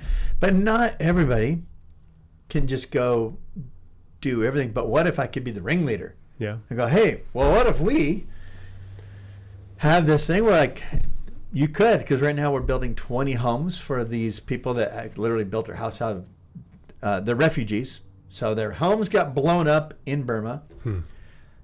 It's now a violent situation, so they're moving away. That you'll see the movie, the guys are basically pointing like, go over here, you can be safe over here. So they're going over here, sort of homeless, no community, no jobs. Everything's gone. They don't have a place. They don't have a hunting ground anymore. They don't have a garden anymore. They don't have. It's all gone. Yeah. And now they're living in a garbage dump. And okay, and their kids don't have a school. They've lost. Literally, they walked away with something on their back, and everything else is on fire or burned up, and they can't go back because it's a war zone. And you have 3 million of these people displaced. And the crazy thing is, how did I not know about this? For personally, I'm learning about it this week. Yeah. And I was there, and I didn't know about it, which is crazy to me. And now I'm seeing the vastness of it. But not everybody can do what I think I'm being asked to do. But I think there's a hunger for everybody to be a part of it and to be involved in it. And say, yeah, I want to go and I want to get there, and I want to be able to see these kids eye to eye, these parents eye to eye, help them, and then have something where I can do something. But I don't know, just that idea hit me this morning. Like, that's probably if someone presented me with that, I'd be like, sure. How do I get involved? That would be so exciting. It does sound it, yeah. Yeah, because it is such a, well, like you mentioned, you said, how did you not know about it? I think that it's, there's such big problems. They're so obviously traumatic, right? Like it's horrible what's happening. And that, one, people don't like to talk about it because it's maybe sad or depressing or feels overwhelming. Where it's like, what would I do? How could I help? There's millions. Well, how do I? What do you do? How do I make an impact? Where do you go? Yeah, like, can I give $50? Like, what does that do? Yep. Right? And which that is part of the answer is, yeah, you can give $50, right? You can help support. But I think that as a society, we just get like almost like tunnel vision. Yeah. Right? We're focused on what we're doing, and then other things seem so big, so insurmountable. It's like the sex trafficking thing. I've watched some videos on it and listened to a podcast, and it can consume you to where you almost feel, I don't know if it's guilt or just like, you're like, well, what am I doing? Like you said, what if it was my kid? Yeah. Which it's not. And you go, well, okay, so what's my role? Do I leave? So one thought or a temptation, you might say, in a good way, is like, well, I'm going to leave my family here because they're fine. And I'm going to go here and do this because the need over here is greater. Right. And now you've abandoned a family here. Correct. And have orphaned them to go help over here. Which I've heard, like, is a thing like with pastors' kids, right? Or not pastors, missionary kids, right? It's a term where their parents literally feel called, or they just feel that's their purpose, is to take care of these families, and literally they're abandoning their family at home. Yeah. So it's an interesting, dynamic or dichotomy where you say, what do you do? Yeah. And I mean, obviously, a lot of us can support things financially, and we can give and whatnot, but it's hard. It's easier just to go, well, I'm going to get back to work now. And because I don't know what to do. Exactly. Have you ever been duck hunting? No. So I went duck hunting with a friend. Unless the old Nintendo game. Sort of. I went duck hunting one time, and we got I don't know how many ducks, but it was so many ducks the sky went black. Like it was black. And I'm thinking, I can't miss. Bam, bam, bam. And nothing came down. And my friends are laughing at me because they all got ducks, and I got nothing. And I said, well, what happened? You didn't aim. You got to aim at the duck. And if you aim at that one duck, then you get it. And then the next duck, aim at it. But you need to aim at it. And oh, that's the problem with this whole trafficking, orphanage, education, lack of education. How is it we have 300 million people with no education? Right. That's the population of America. But it's too big. So I do nothing. But if I could aim at... So for me, I feel like, okay, I was just highlighted one space, a spot on the earth. Yeah. And the spot on the earth, another analogy for me was, if I need to get milk and I get overwhelmed, like, well, there's so many places to buy milk. Like, well, just go to Costco. It's right there. It's got milk. Okay, I found it. Get my milk. Well, I found a place where there is orphans, there's trafficking, there's no education, there's refugees, kidnapping of Chinese nationals. I'm trying to think what other problems there, but it's crazy. Like, there's one little tiny spot on the map. All of it is in your face, and not only is it in my face, but I have about 100 churches there that, for some reason, God planted in a nation of 1% Christianity. Think about that. This nation has 1% Christianity. This 100,000 population has 100 churches. Okay? And there's a bunch of leaders we met that are doing incredible work. And after talking to a few of them, they go, well, actually, yeah, we're doing this amazing thing. But I said, well, if we could help you go a little farther, what could help? Mm-hmm. Oh, this little thing. Oh. So one of them was, their houses are leaking because they're building their houses out of garbage from the dump they live on. They leak during the rains. Well, what would your house cost? $300. All right, we'll buy 20. Yeah. Get us 20 built. Mm-hmm. So we're going to go in March. We'll go there and see these 20 being built. Is it the March 10th? Yeah. Yeah. So it was like, all right, what else can we do? What else? The problem is enormous. And then if we solve it there, then what other city can we do it? And we solve it there. So it's more like, all right, and I can look inside this kid's eyes and go, you need $50 for school? School, clothing, food, all the things you need to do life. Mm-hmm. You need $50? All right, done. Yeah. It was like, all right, I can now grab that. All the problems are there, just like shooting at the ducks in the sky and getting nothing. Yeah. So I feel like for me now, we actually can point. Yeah, you're aiming at something and you're making an impact. Yes. Yeah. And that's what's getting me like, okay, you've now been confronted, JR, with the reality. If you've been wanting to know what to do, how to do it, how to solve this horrendous problem, now what are you going to do about it? Yeah. Yeah. But I don't think everybody should do what I'm doing. Matter of fact, my coaches who in real estate, I kind of present them saying, guys, what do you think? I don't know. I'm at loss. I know I need to do something, but they came up with the traditional things. Yeah. And I think that would work for most people. But excuse me, JR is not most people. But I know that that what they said is true. Like a lot of my friends, a lot of people we know, they're like, yeah, well, now that we know, let's go for that adventure. Let's go for that unknown. I got 2 weeks. Let's go. And so that's my the pros on a mission. That was my idea of like, wonder if that would be something people would want to do. Yeah, I think so. Yeah, because it's people, someone to organize it. Say, here's the, I know there's been, for years there's mission type trips that I've heard over the year, right? Even growing up as a Christian, where they go and build homes in Mexico, for example. Yeah. Right, it was very common, and it's just getting the organization together and enough people say, yep, sign me up, I'll go and I'll be there for a week. Because your value is so for that world. Mm-hmm. Their lack of resources is going to be a big deal. Your value to them is keep going, keep working, keep building. Sure. But at the same time that's why I thought the pros on a mission. Like I'm at work and I know what my work produces, which is what we've always said about the real estate thing. It's a fundraiser for that thing. But to give people truly like, okay, now I can do something. I'm sick and tired of being frustrated that I hear about these problems and I can do nothing about. I don't know.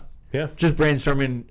Just thought I had that today. And there's something there. I brainstormed that with you because I don't know, the idea, like you mentioned, there's got to be more than just the business of what we're doing. Yeah.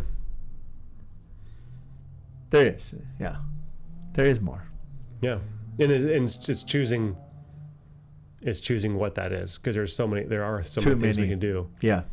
But you're obviously being led in a direction. You know what I mean? Like it's like these things are being laid out in front of you. Right. Yeah. And I think that's pretty common. Life will unfold in front of us, and if we're paying attention, then we can move in that direction. We can take those opportunities, and we end up creating the life that we're supposed to have, So yeah, it's just fun. It's fun adventure. I think that's the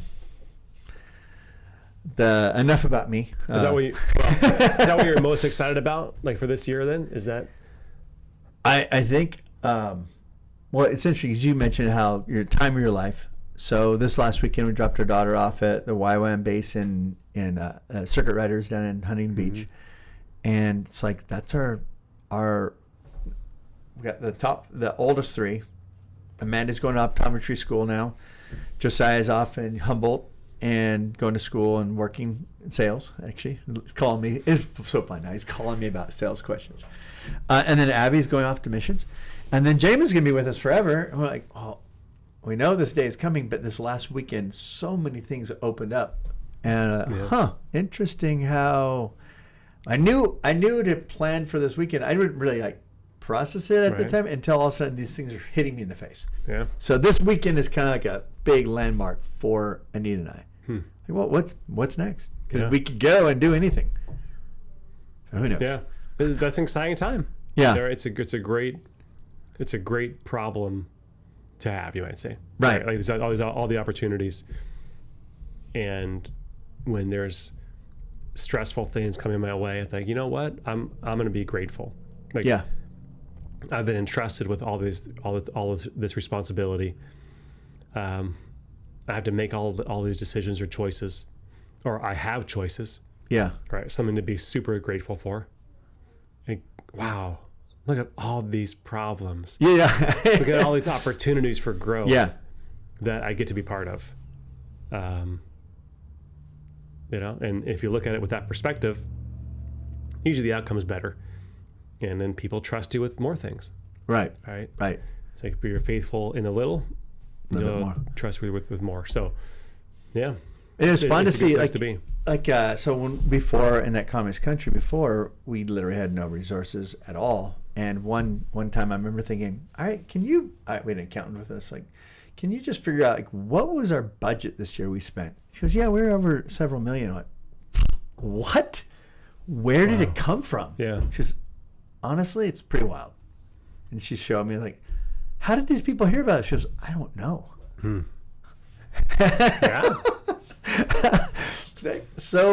Yeah. So it's gonna be fun to see how this unfolds, what it does. Hilarious. It's hilarious. So go do something more local. What do you think about the fires? Oh man, I don't want to get on any conspiracy. Let's go. The lasers. Yeah. I think I'm ready to put some blue tile on my roof. Well, it's a tragedy, obviously. I feel bad for all the people that have lost their homes and 12,000 homes. Yeah, and beautiful places. Right. These historic homes. And I don't know. I hope that because of the area that it's in, right? You have some of the wealthiest. It's one of the wealthiest areas of California, right? The hope is that enough of these people with, I guess you could say, power and influence, right, that there'd be a change to be made, and I think I would love to see some new leadership in our state for sure, but something has to be done because insurance is a big part of that, and it's already ridiculously expensive here in Redding for fire insurance. Yep. And this is not going to help us. No. And as a business person, I understand, like, hey, yeah, the insurance companies have to make money. Yep. Like they have to collect enough premiums to pay out for all these things. And they're trying to spread risk out across other places and other states, but then they've got stuff happening in Texas, and you've got hurricanes in Florida, and so it'll be interesting to see what comes of it. And I wonder, I was talking to someone recently about it actually. I wonder if how there's some like health insurance kind of co-ops or right. Oh yeah. Some are like like Christian organizations or where whatever, you get 500 people together and you pay each other's medical bills type thing. Yeah. Or catastrophic. And they're the most affordable insurance with the best benefits I've seen. So I wonder if you'd see something like that with homeowners insurance, where you start having these smaller groups or private organizations, to where I get these big insurance companies, like they have to make a profit. Yeah. And a huge profit. Then they do, right? They make hundreds of millions or billions of dollars a year in profit. Yeah. So I think the idea is if you have these nonprofit, essentially, of, I don't know if it's 500 homes or 1,000 or whatever the numbers are. Yeah. But somewhere like will things like that come up out of this, right? Will that be started up? Because I know personally, my rates are up, I think a minimum of 30% in the last 2 years. On some properties, they've doubled. Yeah. So, and I know I'm not like, there's way worse stories than that. Some people are up 5x to get insurance on their home. A lot of people, their insurance now is higher than their monthly payment. Yeah. See, which is just like, it's wrong. Like Yeah. what, and you look at it from a business perspective or with numbers, you go, well, I see why, right? Like, yeah, that makes sense. But so, so what's the solution, right? So I wonder if these small, kind of grassroots organizations would pop up and something like that. And I don't know, it'll be interesting to see what happens. And I wonder if, locally, if we're going to see any impact of those 13,000 homes that are destroyed. I mean, I would expect that we would see some of it and some people kind of moving this direction and just realizing it's going to be years before they rebuild down there. And it's going to be a construction zone for a long time. And Reading has a lot to offer. I mean, I love Reading. I've been here 8 years now. And I think this is a great place to live. Yeah. I've already started seeing them. Yeah. Yep. I got someone in my Airbnb right now. Going to be showing them houses. Okay. Yeah. Yeah. So it's starting. It's already started. Yeah. Yeah. And we're just kind of a few weeks or a couple weeks really after it. So it's still pretty fresh and people are trying to figure out what they do and where to go. So, I mean, unfortunately, right, there's opportunity in every tragedy. Right. And while it's very sad, it's also, okay, well, how do we help? And as a business, I remind our staff, we answering these phone calls, potential tenants or residents calling us or investors wanting us to manage, it becomes very routine and it's the same thing over and over again. Right? Yeah. And I remind them, I say, there's like the top 4 or 5 things in life that are the most stressful, right? It's like death, divorce, birth of a child, marriage, and moving. It's like, these are super stressful times for people. Yeah. And I say, this is what we're dealing with. When people are applying for a house or calling us, they're nervous about being able to qualify, right? Or will I get picked, right? Is this, do I meet the qualifications? Is someone else going to get there before me and be approved first? And I remind our team, like, this is super important that we don't lose sight of how stressful these times are. Yeah. For these people. I mean, everyone who's calling us is moving. So Right. so they are highly stressed. Yeah. So they're in that top 5, like picture a death or a divorce or birth of a child. Like those are heightened times, emotional times. They can be exciting time, right? Whatever. And it's like this is one of those things that we have to just take great care of people, do the right thing, be patient, be understanding, give grace, etc. And then now again, where people up here, maybe they've lost their homes. I mean, it's horrible. There's memories that they can't get back, of course. Yeah. Or not memories, but you know what I mean, like tangible things with all these memories and plans for these homes, and so it's sad and I mean relatable because we obviously had the fires up here, and then there was the fires in Paradise, and I think we just need some new management and a better plan moving forward as a state to help reduce wildfire risk. From my understanding, what I've heard, which I don't know a lot about it, but it's just a lot of our forests are not maintained from a fire perspective. Well, interesting. I was at Leadership Reading Sierra Pacific event, and this was after Paradise, I think. They were talking about how CAL FIRE and a lot of these construction companies would move their vehicles over to Sierra Pacific property because they knew it wouldn't burn. Oh.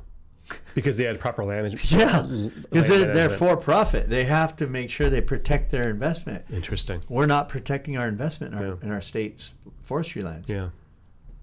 Interesting. Yeah. It makes sense. We're literally letting the environmental thing to it is so silly because you're burning your forest Yeah. in an improper way, Yeah. and you're burning the houses.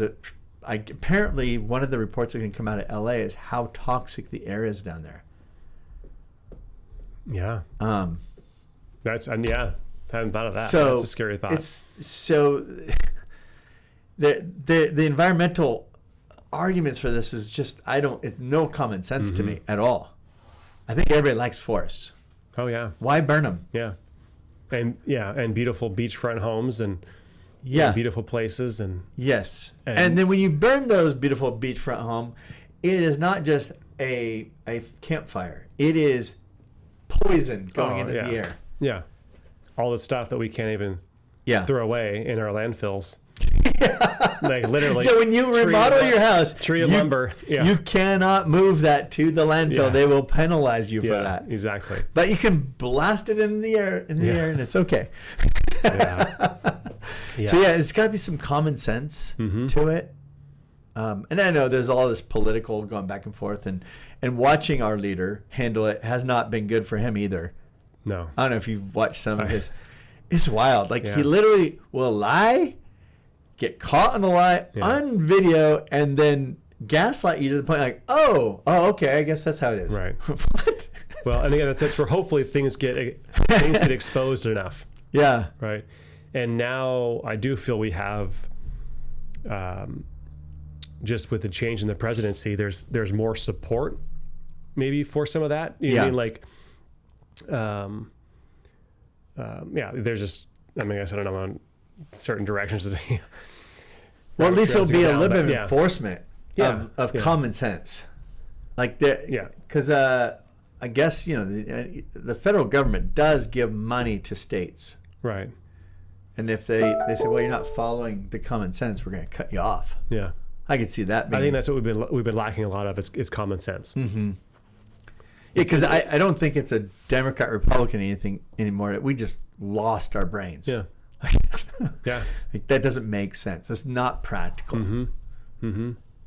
So sure, yeah. So I agree. I think it's gonna be awesome that we have these people with a huge microphone Yeah. that now can say something. Yeah. Like we couldn't from here.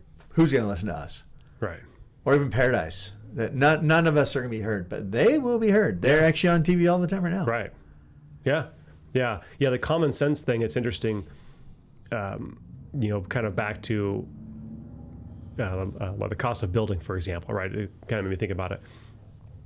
I had some situations with a house that I'm in the process now being permitted. And it was an existing structure that's been there since the 50s. And they're wanting me to bring it up to code. And there's just this lack of common sense. Like, well, if I do this, I need to cut off the eaves of the roof, for example, and because they said it was a fire risk, even though there was no venting at all, there was nothing to catch any embers. Yeah. There wasn't even gutters on it, but it was just like, no, that's the way it needs to be. I said, so I'm going to cut off my eave, so the water just Go straight. runs right down the wall, and yep, that's basically what's going to happen. And it's so frustrating. In this little shower, again, this has been there for however many years. The shower was 1 inch. The opening was 1 inch too narrow. So I tear out the whole shower wall to enlarge it by 1 inch. What? Yeah. And I'm like, again, where's the common sense? It just doesn't make sense. Yeah. So I think that, I mean, that's on a small scale, and you take those things and you magnify it at a big scale, and I think that's where we're at. So speaking of common sense, tell us about the rent control laws. Okay. Well, again, lack of common sense. Yeah. Right. So the rent control laws, they sound good to A kindergartner. yeah. Well, I mean, it kind of sells. It's like, oh yeah, well, it's similar to the insurance, right? We put a cap on insurance companies saying you can't raise rates. Essentially, you can't operate your business in a profitable way. So the insurance companies were like, oh, okay, then we'll leave California. Like we'll reduce supply. Right. So it's the same thing with rent control. The government's saying, hey, we know best, which they haven't proven themselves very well over history to know best. We know best. We're going to put a cap on rents. Right? You can't raise it. I mean, whether it's a percentage or some states and cities are like limited on price and whatnot. We haven't gotten there, thankfully, but we are capped as a percentage. But the idea is that while it looks good or it sounds good because people don't want their rents to keep going up, it does nothing to solve the underlying problem, which is supply. It actually does the opposite. Yep. Because it disincentivizes investors to invest in property, because if they can't run their business profitably, they leave. They go, I'll go somewhere else. I'll go build in Idaho or Texas or Tennessee, like where the laws aren't as stringent and where essentially the states are saying, we want your business. Yep. Please come here and we'll reward you for building homes. Mm-hmm. And it's the exact opposite here. It's like we're punished on the fees. We're punished on the cost of building. We have one of the highest minimum wages in the state or in the country, yep. which keeps pushing prices up. Right, so everything's costing more.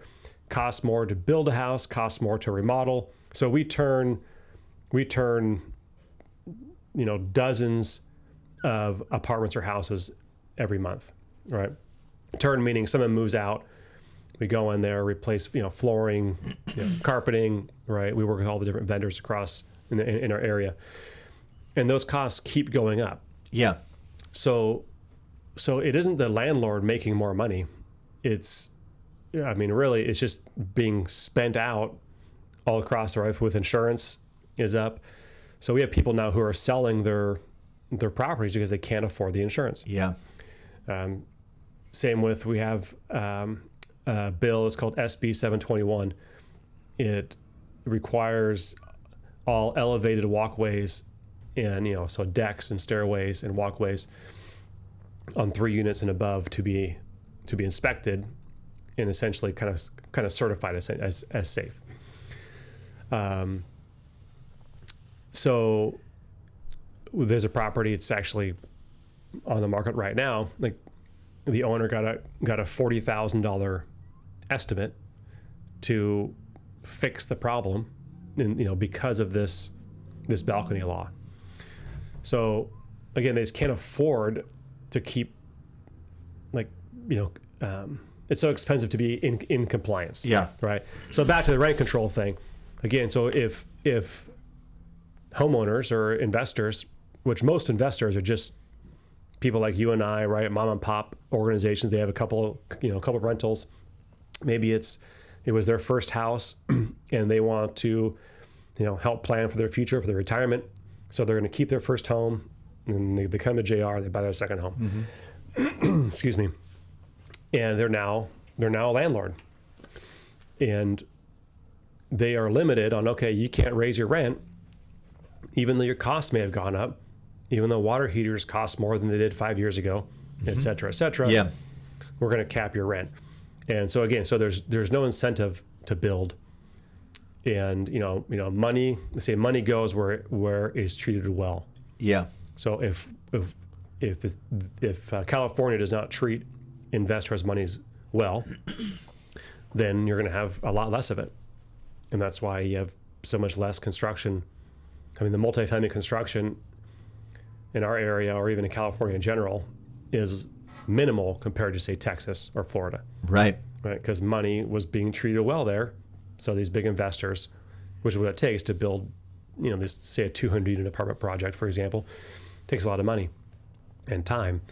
And if the state is going to punish them or cap them for making a profit, then they're going to go somewhere else.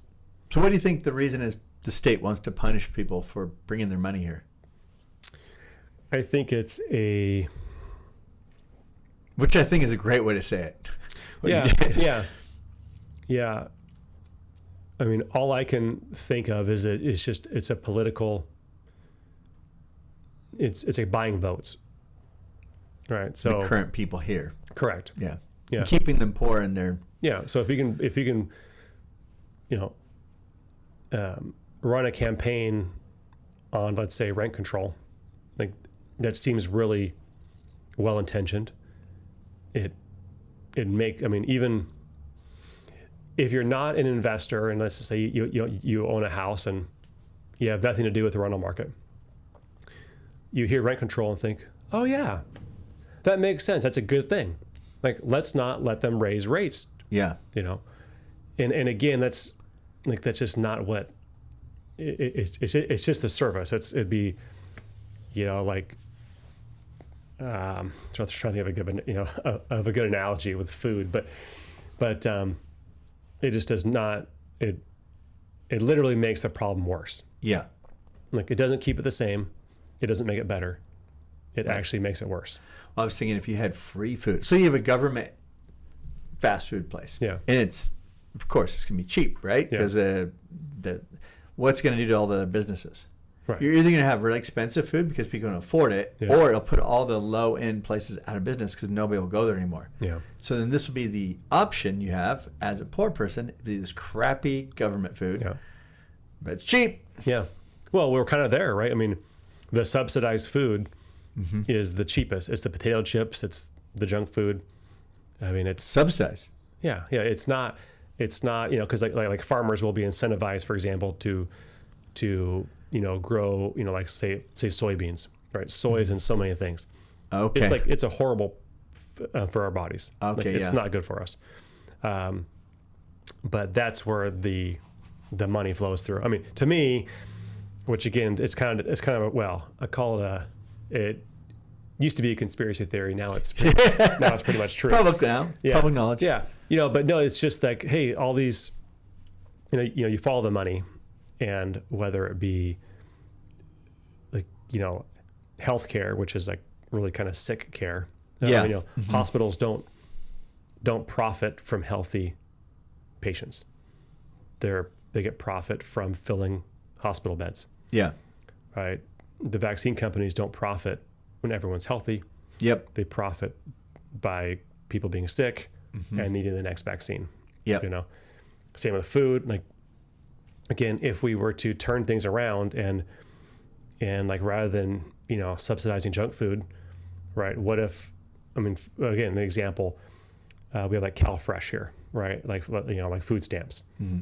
What if there was a restriction on, you can't buy junk food with that. Right. You had to have healthy food. And, rather than organic being expensive, well, what if organic was the same price or even less, right? That a government, they incentivized health. Yeah. Or, we're gonna help you with your gym membership. So, and every time you go to the gym, you get a little, credit on your thing, right? It's like these types of things, rather than just giving money and just kind of throwing money at these problems. Again, it's like we're just creating more sick people. Yeah. Keep it in the hospital. They get cancer, and then now we need more cancer care, which is very sad. But again, we have foods that literally are linked to cancer. Like, shouldn't those be eradicated? Shouldn't that just be, this is so obvious? So I asked the question, well, why are they even allowing it? If it's even a question that these things can cause cancer, why are we even allowing it on the shelves? Right. Doesn't it make sense? Again, common sense. You go, whoa, okay, stop. This is bad for our country. We can't have that. Which we see. But you look at the ingredients in some of our foods, us versus the UK. And like, we have all these chemicals and artificial colors and flavors and sweeteners, and they don't have there. Like, you could eat the bread in Europe, but you can't eat it here. Right. Bread. That's like the simplest basic thing. but just that our flour is contaminated. Right. You think this is crazy.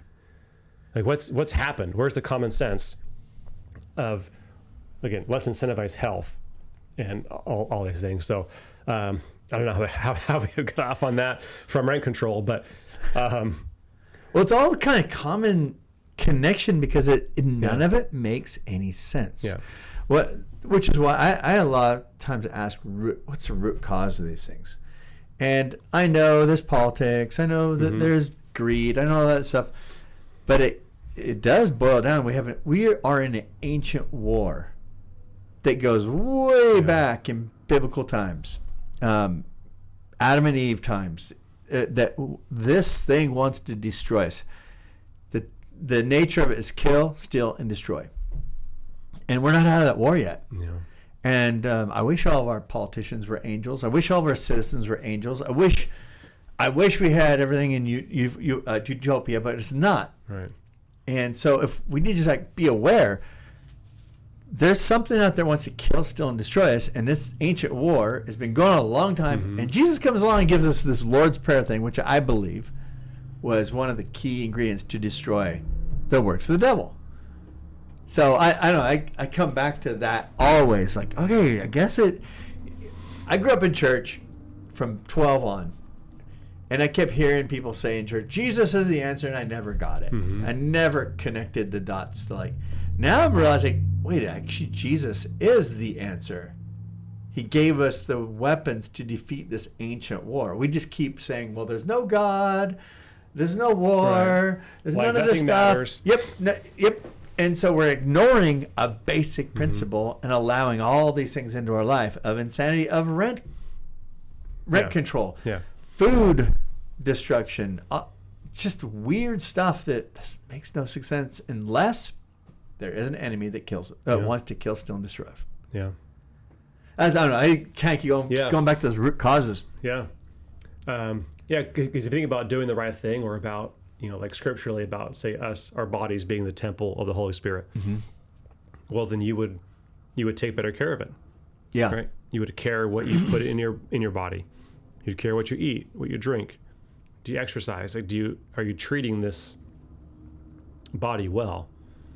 Or are you believing that it doesn't matter, and how I treat it doesn't make a difference. And again, it's like this. Yeah. It's someone else's problem, or someone else will save me, or, the medical system, or some surgery or whatever. It's like how about good choices? Doing the right thing. Yeah. And valuing the body. Yeah.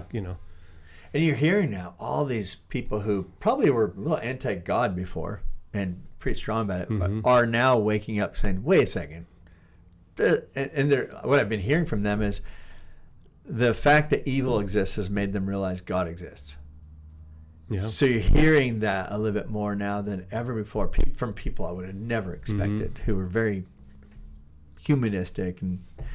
But I think it's people waking up. I'm super optimistic about this time. Yeah. That we are waking up. And but if we wake up and we don't acknowledge, we need to understand that this war is with this ancient evil thing that wants to kill, steal, and destroy. And Jesus is the solution, who's given us actual practical solutions, not religious solutions, practical solutions to defeat this thing. We're just going to keep wandering aimlessly with this nonsense that we've been doing. Yeah. I wonder, do you think that we'll, like, in our lifetime, is there enough,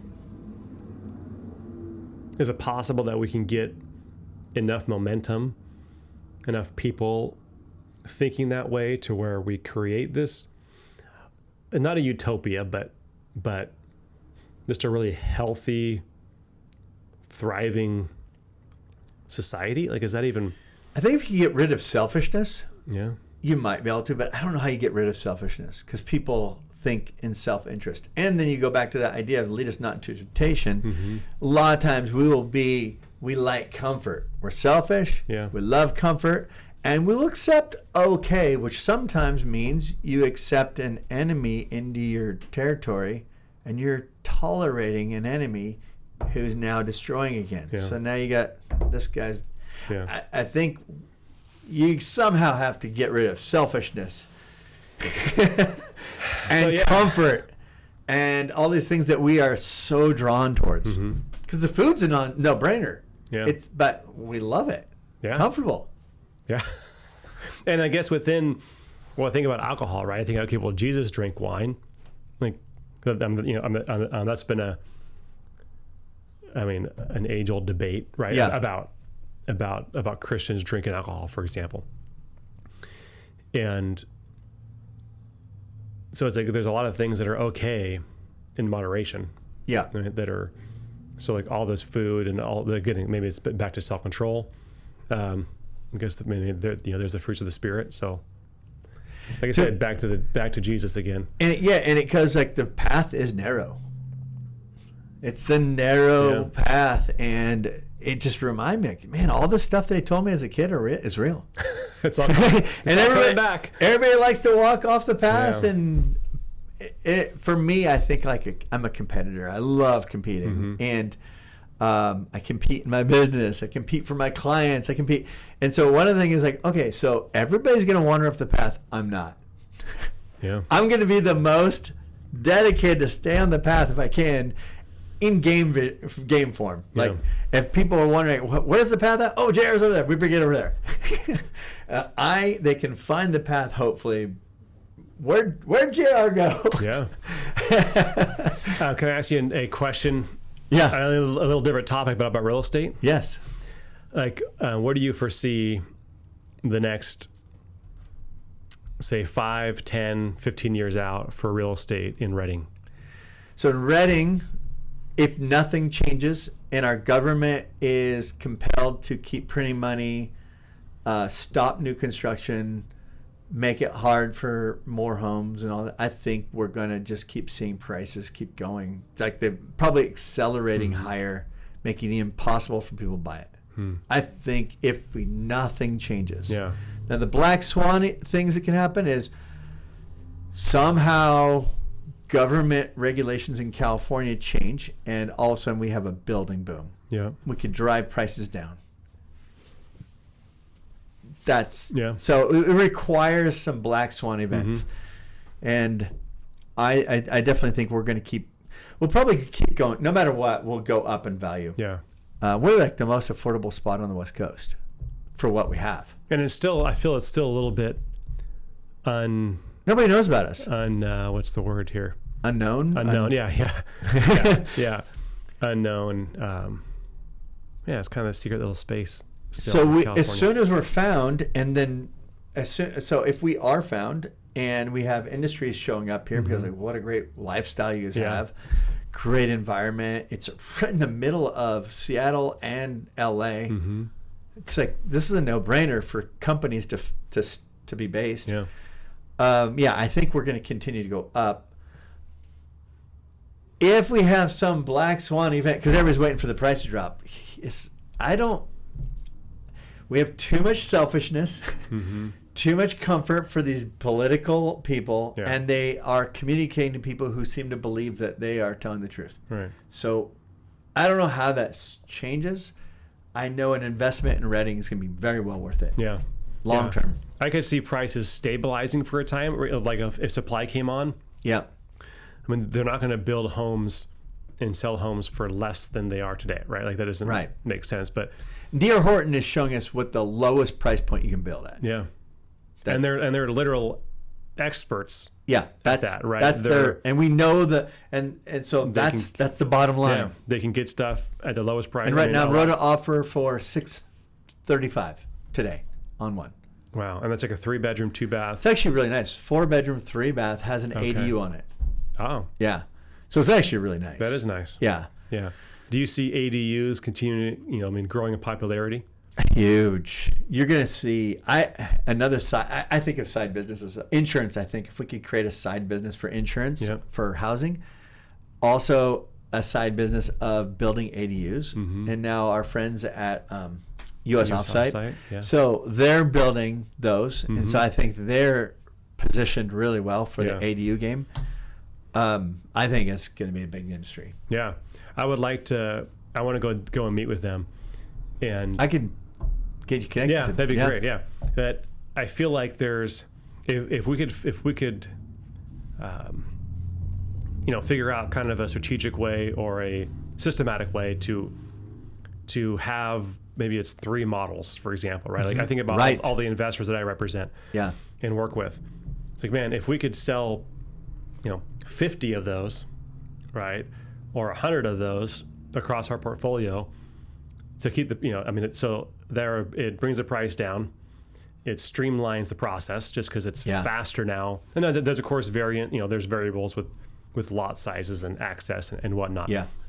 But if we had a few options, and we now know that, okay, we've got 50 people, or there's opportunity for 50 of these exact same places to go in Reading, right? And with the law changes, that has been a positive thing. Yep. With the laws, is that they are now streamlining that process more to allow ADUs to be added. But now you're adding 50, 100 units at a time of supply, and for me that's a win-win, because now I have more properties that I get to manage. Investors win because they now are able to put new housing on an existing lot. Yeah. And get that extra income. And I feel like you can get maybe close to a 1% rule on rental. Oh yeah, very close. Yep. Yeah. Whereas without that, that's basically impossible now, right? Like you don't even talk about the 1% rule when looking at property these days. So the 1% rule, for anybody who doesn't know, tell them that. Yeah. So essentially, it's if you can rent a property out for 1% of the purchase price. So $1,000 for $100,000. Correct. Yep. And it's looking like ADUs, maybe you can get them for around $150,000. And you're close. And then say renting it for $1,500 meets the 1% rule. So depending and which is a no-brainer. Yeah. Like if you find those, buy it. Correct. And obviously, so things are a little bit tighter now because rates are higher, but still it makes sense to where that now can be a cash flowing investment. Yep. Because without that, it's just hard right now to make investments cash flow. So yeah, and if you go to a place like San Francisco, Seattle, LA, you won't ever find the 1% rule. Right. Yeah. It's 0.1% rule. Yeah. I was shocked. The very first time I helped a client in Seattle hunting for multifamily, and like one cap of 1, cap of 2, and they were interested. Wow. And they were interested. Wow. Because they were, the thing is, they're playing the equity game. They're not caring about cash flow. And that's the two sides, is you can play the cash flow game and rentals, and then the equity game. Yeah. And those, I feel like the equity game is just gambling. It's Bitcoin. Right. It's just this. Because obviously we do expect prices to go up, but you have to have a lot of holding power. And most people just don't. Yeah, because it's no cash coming in. Yeah. I think that's what makes Reading appealing, is it still is both a place you can buy investment. Yeah, you can still make a cash flowing investment, and we have the long term potential for growth here, which is exciting, huge. Because I think I've always said you can get one or the other, you can't get both. But in Reading, you can get both, which is wild. Yeah, I think we're going to see. Well, they've already said this year we're going to go up in value. There's just right now everything's heading into our increase in value here, probably between 4 and 10%, depending on. So, like a $400,000 home could go up as much as $40,000 this year. Wow. Yeah. And I can see that right now. My phone, I haven't looked at my text right now, but it's blowing up. Right now, people all showed up after the first year, and after the inauguration. It's just went. It's time. Yeah.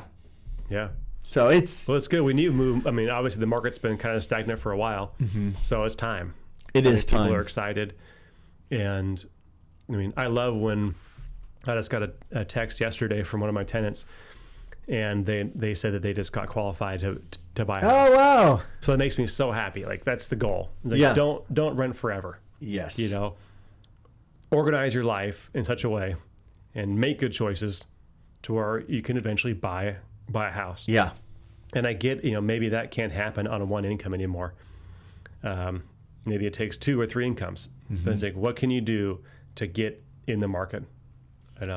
And I know for me, like, people think, well, you don't want your tenants to buy houses. Like, so I do. Like, I want to see people grow and succeed, and there's always going to be a demand for rentals, and there's always going to be, the young people coming up, and the idea is that's not where you stay.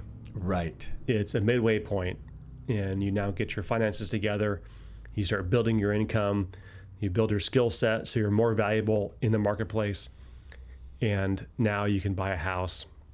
And I mean, that's just, I love when that happens. Yeah. And anybody who truly cares about this industry, you want people going up. Mm-hmm. You don't want them stuck or going down. Yeah. And yeah. And in America too, this is like a place you're supposed to, like, that's just, you start at McDonald's and keep moving up. Yeah. You start at the rental and you buy a house, and it's fun when you see people do that. It's interesting because I was listening to a podcast yesterday on the difference between America and a lot of the European countries, and how we can be led to believe or told by the media that, say, the last 4 years were horrible times for America. Yeah. And this other person from, I can't remember which country he was from, but he's saying, do you realize that virtually every country in the world would trade places with the United States? Just like that. They would say, yep, we'll take your bad years, if you want to call it that. Yep. And when really, like, you look at it, and we actually have made huge progress and huge strides in the country. And when you compare it to these other countries, so it's exciting, and it's a good reminder that, hey, we really do have it great here. Mm-hmm. This is a great place to live, even with all of our craziness, all the political problems, natural disasters, etc.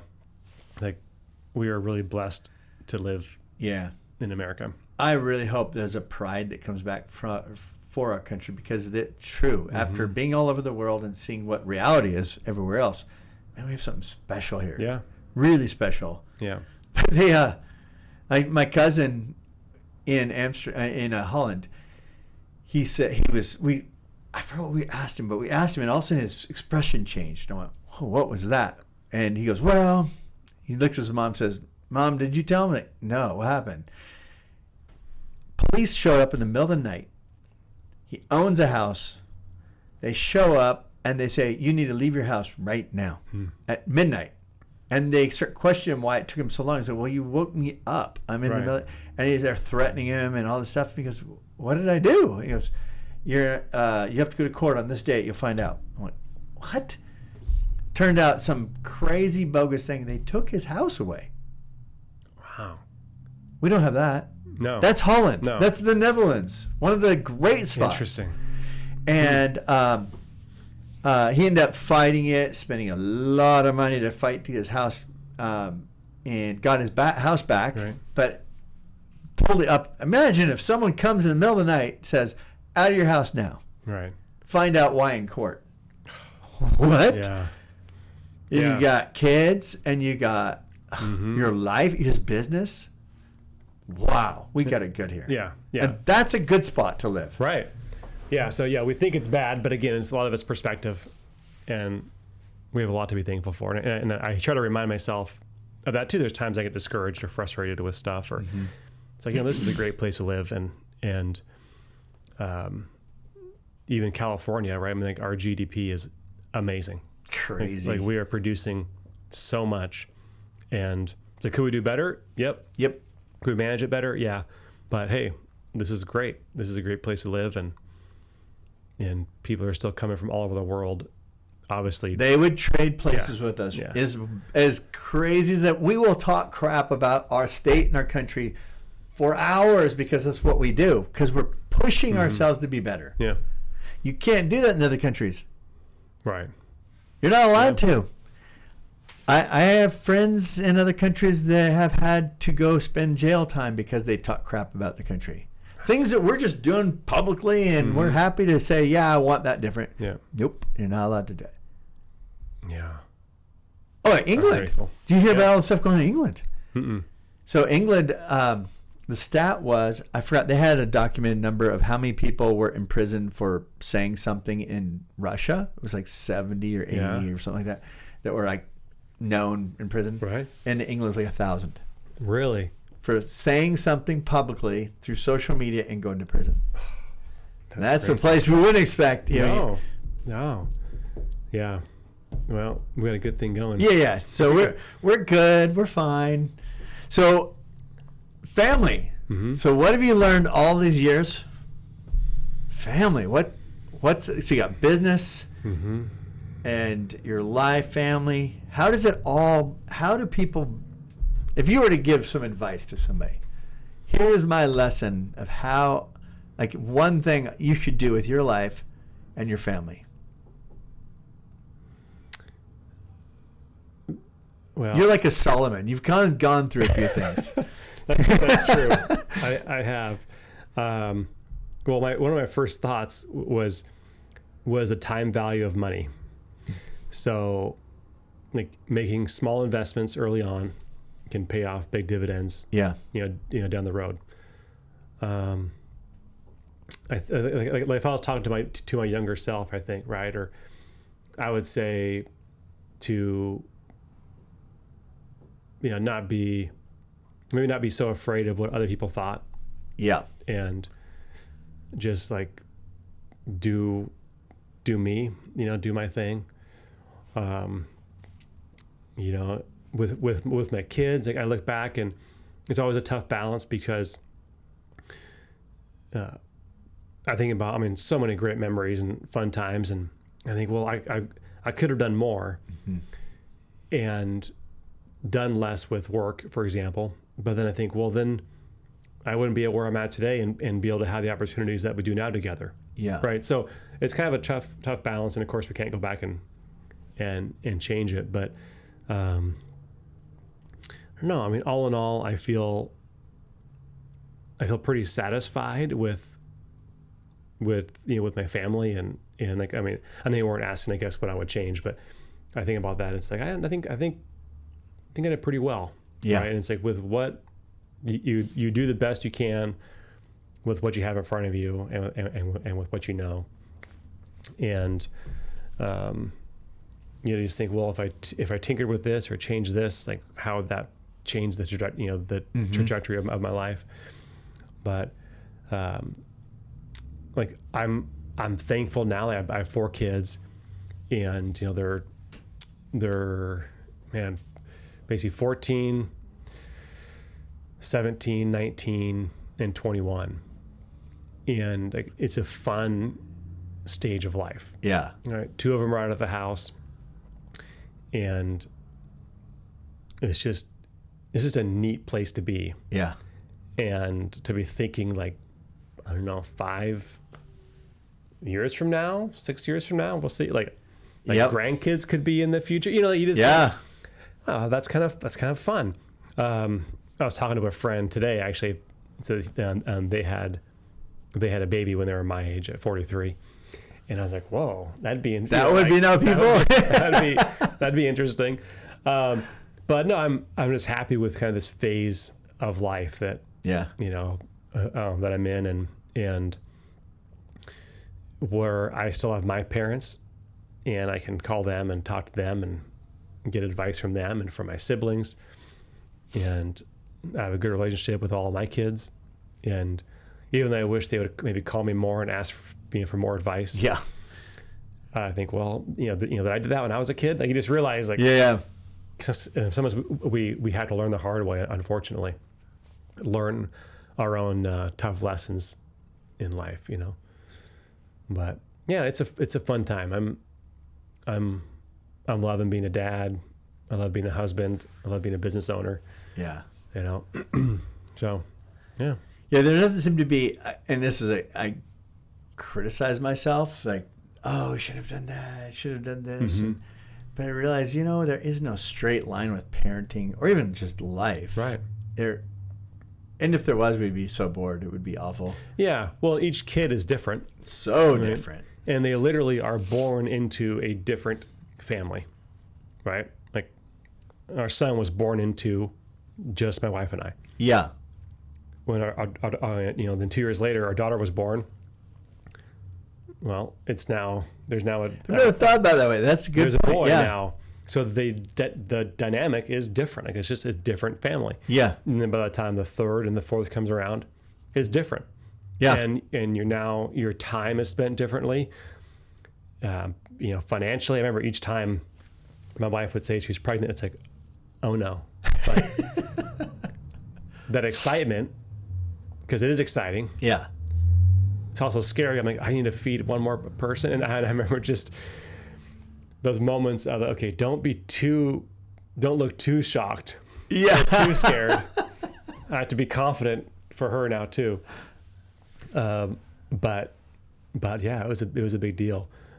And what was I going to go? I'll go with that. Oh yeah, about the kids being born in different families. So again, like, I look back and like some of the kids got more time with me than others. Yeah. Right, at different phases of life. I recall, I think my son, I had sold a business when he was maybe 3 or something. So I had a couple years where I had a lot of time off, a lot of flexibility. So I was there a lot. And then when our next daughter was born, I was in a new business and was working all the time, was super busy, right? So she got less time of me at that age, right? So again, seemingly the same family, but again, it's just very different. Yeah. Right? The dynamic changes. And now your time is now spread out a little bit between the kids and whatnot. But it's a tricky thing. It's not, I mean, parenting is, it's like been one of the most difficult things I've ever done, and one of the biggest blessings ever. Right. Like, I love being a dad, but it's like, being a dad now with this modern age and the internet. Well, and all this stuff. We didn't have any grid for this coming into our homes. Right. Yeah. I was the guy who didn't want to have a TV in his house because I thought I want to have a lot more control of like what my kids are exposed to. Well, I didn't get a TV. We got Christmas iPads, and it was like, can we please stop with all the technology? Yeah. And I had no, all right, the floodgates came in. Yeah, I think it's a hard time. I mean, we were raised with no video games. Yeah. Because video games were basically like of the devil. Mm-hmm. And we could not have a TV in our room. Yep. Which, I mean, our TV was still like the knob. Yep. Chunk, chunk, chunk, chunk, chunk. Like 4 or 5 channels. And maybe one was PBS, which was pretty good. For us, it was Channel 9. But it was interesting. I remember as a kid, I'm one of 3, and each kid got a little more lenient. And for me, like, I think I was raised pretty conservatively, and by the time my brother came along 5 years later, he was able to have a Simpson poster. The Simpsons. I couldn't, like, that was not allowed to watch The Simpsons in our household. And now we're going, wait, now he has a poster in his bedroom? Like that, I mean, it may have been it may as well have been a bikini picture or something. Right, yeah. It was just it's like the comedian we went to see, John. John Chris. Yeah. Same story. That's very true. Yeah. So now, apparently, Jesus is okay with correct. Now he's okay with this. And now I think about, the stuff on phones, it's downright scary. Yeah. And oh man, I could tell stories of some of that stuff, but it's a tricky time. I think it's a hard time, I think, to be a parent, but maybe every parent, maybe every generation has said that. Mm-hmm. You know what I mean? Like, yeah, like every generation has its own challenges. Well, I'm pretty sure now, knowing what I know about the parents in Burma, right? They're going, true. This is a tricky time to raise our children. Yeah. Or think about, during the Depression, right? The Great Depression, or in war-torn countries, and it's like somehow we make it through. Like, we're kind of an amazing species, right? Where we're just resilient, and I mean, we obviously have injuries and we have scars that we carry for life, but we get through it, right? We get through hard things. And I went through a divorce. It's been four years ago, and I remember telling myself, like, you know what, I can do hard things, and I can get through hard times. And I'll tell people that now. Or I have a friend that just found out that they're getting divorced, and said it's going to be hard, it's going to be horrible, but like, you can get through it. You can do hard things. Yeah. You know, and that's sometimes we need to tell ourselves that, like, we have done hard things. We can do hard things. I tell my kids that, you know. And go back to the Lord's Prayer. Forgive us our debts as we forgive others. We got to forgive ourselves. Yeah. Because I know I have said things to my kids and went, oh, can I get that back right now? That was so stupid. Said to my wife, oh, I shouldn't have said that. And I mean, clean it up as best you can, but it's out there now. Yeah. You just screwed up. Yeah. And this is not perfect. The reason it's in the Lord's Prayer, He knew you're going to screw some stuff up. Yeah. And I feel like with the battle over these video games and everything, I definitely said some things, screws up a lot of things, and probably hurt the relationship in a place I never planned to or hoped to, but I was scared. And God, forgive us our debts as we forgive others. Okay, we need it. Yeah. How old are your kids now? 23, 22, 18, 16. Okay. Yeah. So you're a couple years ahead of me. Yeah, and it's weird that this weekend, okay, now it's kind of, once Amanda goes off to optometry school, we are just us and Jamin. And it's going to be us and Jamin a long time. Yeah. And we'll be doing YouTube videos and his YouTube channel. And it's fun watching those things. I enjoy it. Yeah, he has so much fun. Like, I've never seen somebody so determined to make a shot or a trick or something. The guy won't quit. He will. I mean, I think, okay, he's going to get tired now after an hour of not doing it. Nope, he'll keep going. Oh. I'm done. I'm ready to tap out. Yeah. Always like his dad. Pretty dedicated. Persistent. Yeah. Yeah. But yeah, I think there's, what a complicated time we've grown up, and it's going to get. What do you think? What have you guys been doing with AI in your work, in business? You guys using it at all? A little bit. Yeah. So we're using it in one of our property management software has it to where we can basically ask it to do things, you know, whether it be evict a tenant. We're not there yet. That would make it easier. No, but just like, you know, pulling files, for example, or applying a rent credit on, you know, so we can actually now just like speak that into existence. Oh wow! And it then knows, you know, where to go. Sometimes it can be helpful in writing things, right? When you're trying to, you know, formulate descriptions. So we have a button there that we can type some stuff out, and then we can click like enhance. Oh wow! And then wow. You know, and then sometimes you go through. Sometimes it's right on. Other times you think, nah, this is just not. Yeah. This is too much, or this is off. But besides that, I mean, there's so much human touch in it, you know,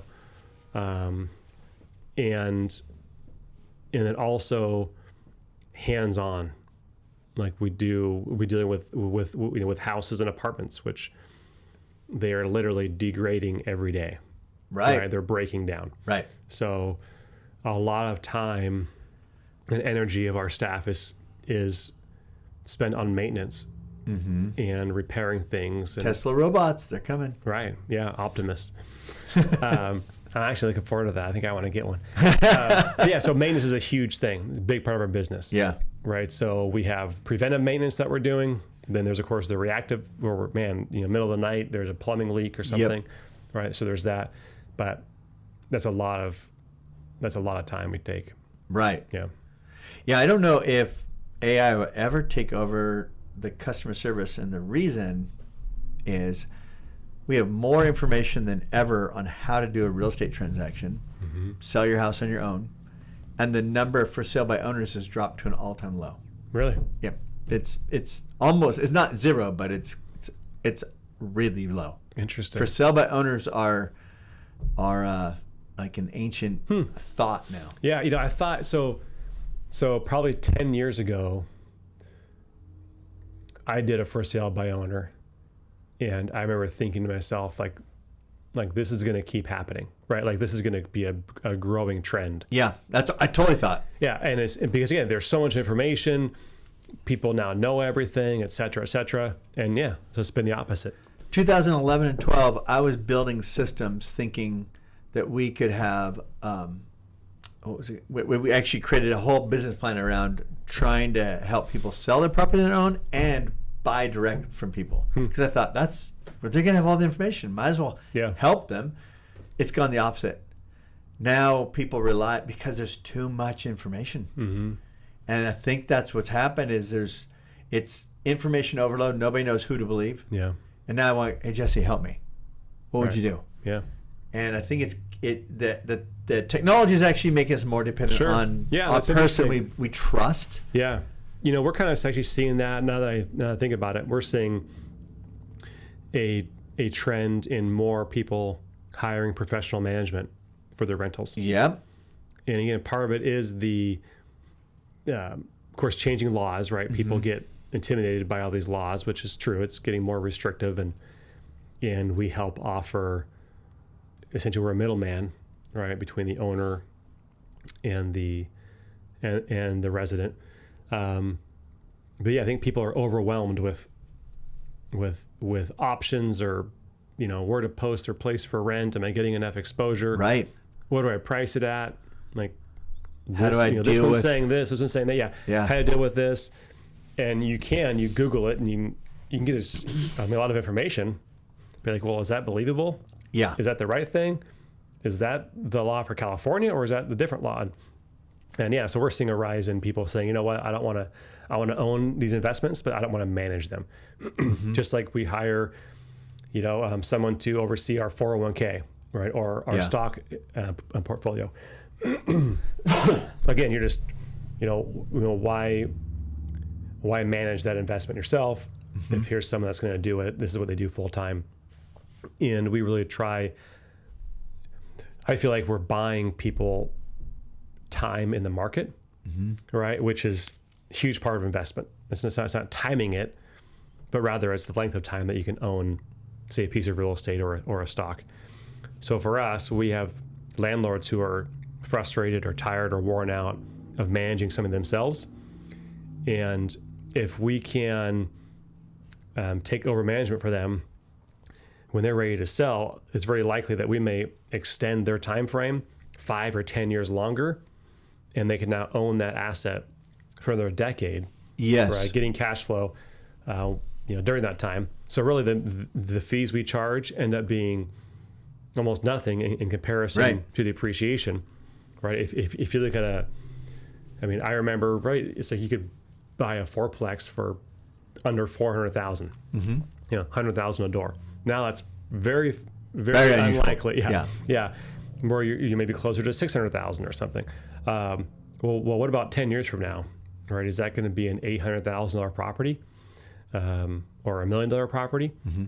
And we've now basically cashed it out. Yeah. We've now allowed that investor to own that property for so much longer. Yeah. So well, that's why would you want to do it on your own when you got somebody who knows how to play the whole game for you? Yeah.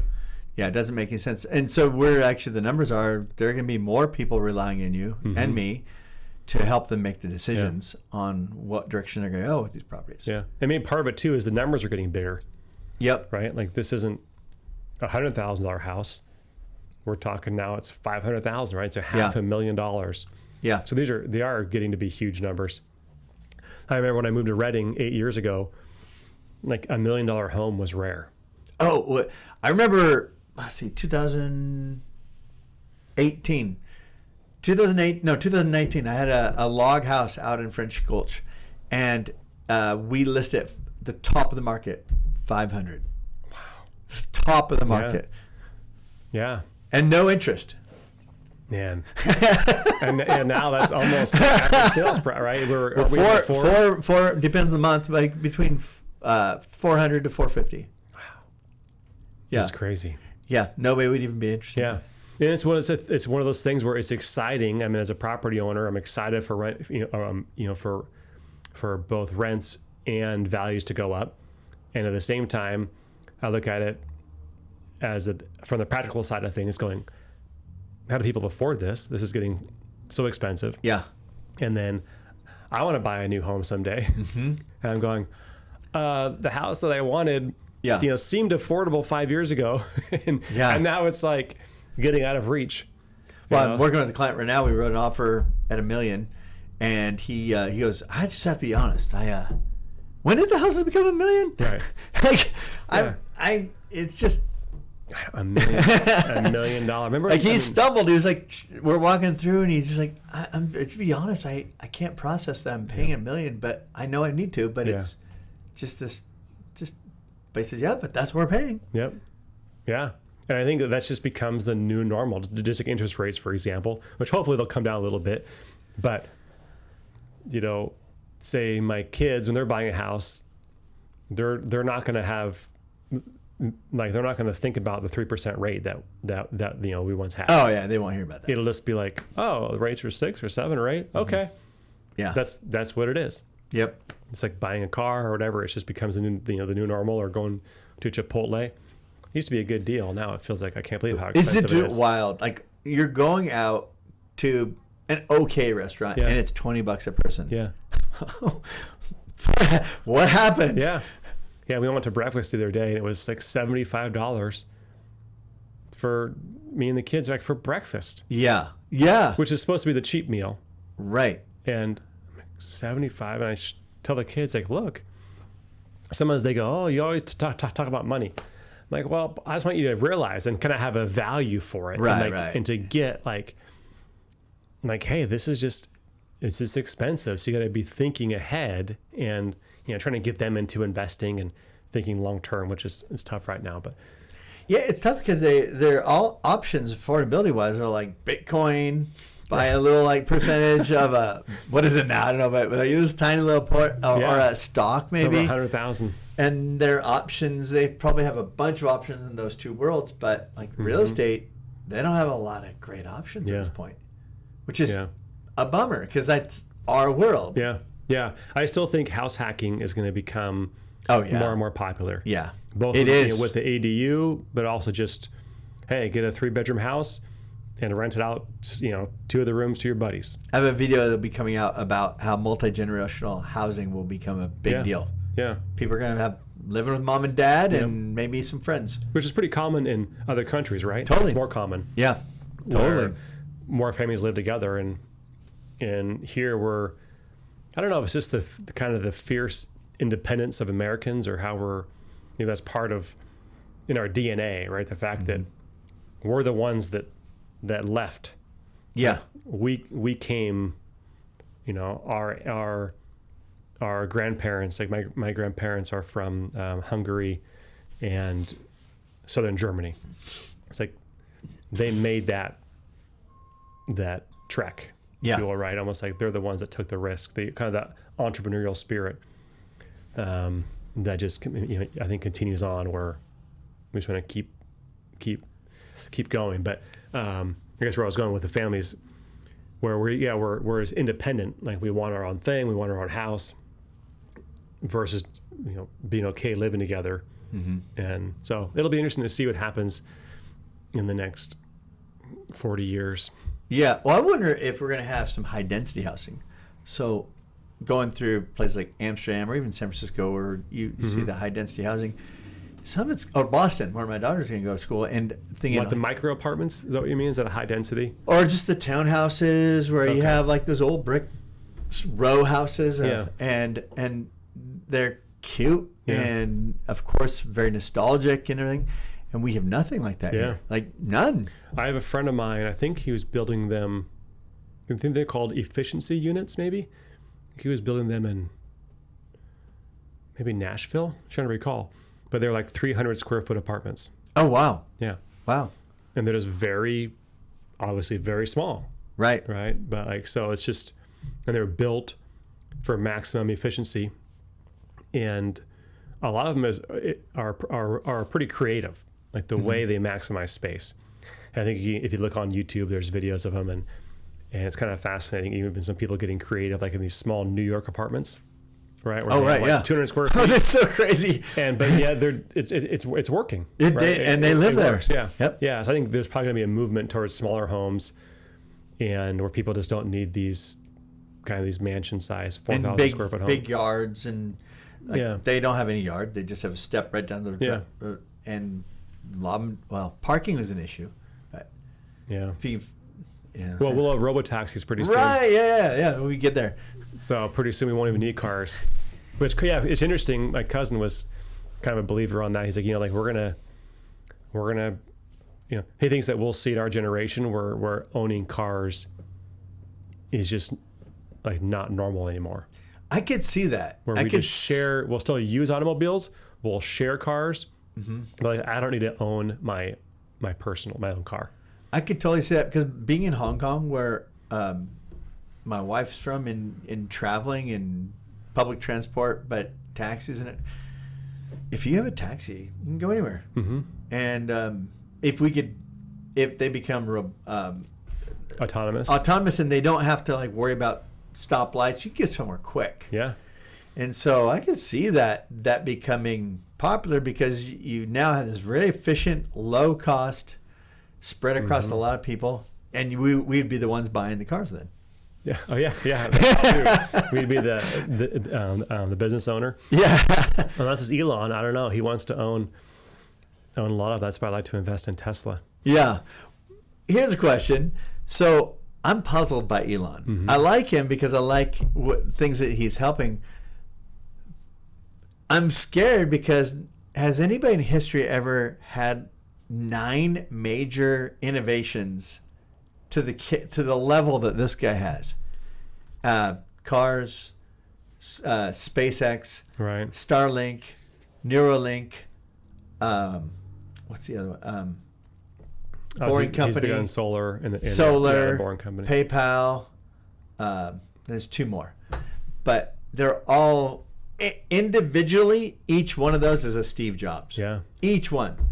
And I'm thinking, wow, if someone ever either took him over, like China or some country that was anti-us, right, and just had, or either he just flips the switch and becomes the evil genius. Yeah. So I'd appreciate it. I hope not. Oh, it's robots. Robots, the other one. Oh, there you go. Yes. Yeah. And I think, man, like all these. Oh, and X. So communications. Yeah. So he's got all of these major innovations that will be very intrusive and. Yeah. So you're saying that he could, in the wrong hands, he could do a lot of damage. Yeah. Yeah. So I think, and how does somebody have that much capability? I mean, you're high functioning. That's crazy. Yeah. Not even nowhere near. Yeah, I wouldn't even be on the scale next to someone like him. Yeah, I don't know. So I love him, and I've got my hands up. I'm at kind of both sides there. I drive a Tesla. I love how it drives. I love the innovation. So if you were able to, say 3 years from now, you can Optimus robots are like a thing. Handyman. Would you all want my yard an work, Optimus robot in your house? I would want the yard work done. Yeah. I'd want repairs on my house done. I would like just maintain the property, and then and cook some food for us. And of course, it's a no-brainer. Yeah, no-brainer. Yeah. And I think about Neuralink too. Of course, this guy could do nothing, and now he can play Black Ops with his brain. Yeah. That's amazing. Like when I've obviously I know very little about it, but the interview I heard Elon was giving was saying essentially the ability, like he feels that they could cure or help someone who is like a paraplegic, for example. Yeah. Like they just have the ability to touch those neurons in just the right way to where you can restore motor function for people. And it's like, that's amazing. Yeah. Like really, like it blows my mind. Yeah. And yeah, the fact that that's just one of 9. his companies. 9 I'm counting. I don't know how many more there are. Yeah, is phenomenal. So it'll be interesting. Yeah, now that he's obviously gone, very political, which part of it seemed almost by force. Like they kind of forced him. For a while, he was this golden child of innovation, and then it became kind of this political thing. And then I feel like he just thought, you know what? I may as well roll with it. Like I'm going to go in. Yeah. All the way. And if he can really make government more efficient, because I know growing up and working in a government agency in the state of Washington and realizing how much waste. When they told me my job was done after 10 minutes in a day, and everybody in our department had basically a 10-minute job every day. And now I'm just a freshman in college, but hit me like there's a lot of waste here. That's crazy. Yeah. How much waste is going on in our government? Yeah, well, because then there'd be budgets. I know, some family members in the school system, and like if they didn't spend their budget, so I'd say, what do we do? Let's buy new computers. Yep, and that's what the boss would do. It's like, okay, because if you didn't spend it, then it means you didn't get it next year. So it was just, I mean, it's a recipe for waste. Yeah. I think it's the exact opposite of the private sector. Yeah, if you and I have downturn financially, guess what? I have a vacant building with me and 4 people here. Yeah. That's kind of, we scaled way down because I can't afford these people. Yeah. Yeah. And instead so the government is incentivized to waste. And so if he can come in and use that genius there, and I love some of the ideas they had. It's like fire like 50% of people and say you get 2 years of, or 2 or 4, 2 years of full pay. Yep. 2 years of full pay, go find your work. Yep. What a great way, because we would be out of all of their overhead in 2 years.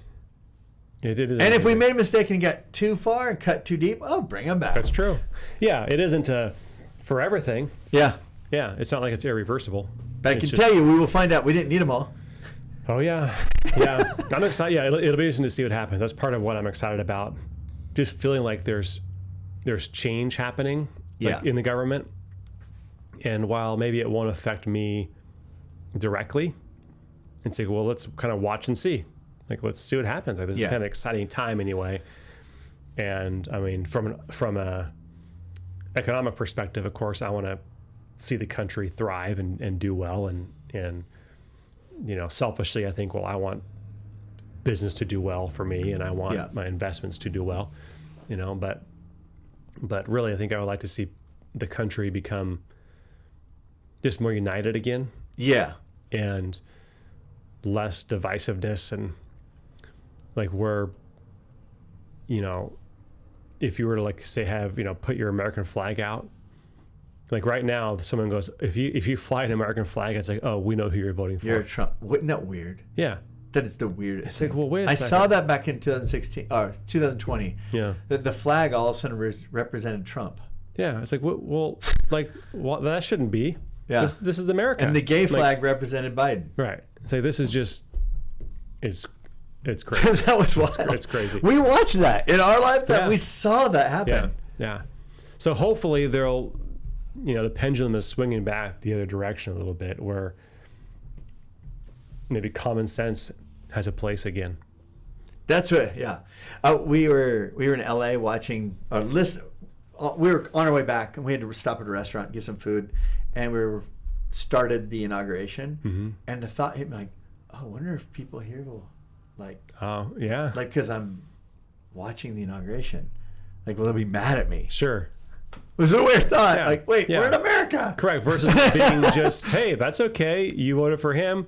I voted for the other person. Like, this is the day. We all know peaceful transition, guys. High five. Yeah. But it was a weird thought. Like, people might be mad at me. Yeah. Yeah. I would like for that to change. Yeah, that would be really wonderful. That we could have but it is changing. Look at who Trump has. He had Democrats and Republicans. That's true. And actually, the Democrats and Republicans seem like now they're the enemies. Like Democrat and Republicans now, the extremes. Oh yeah. They are the enemies, and now we have a new party kind of showing up where people are like, oh, I don't want to party. We're just gonna get the job done.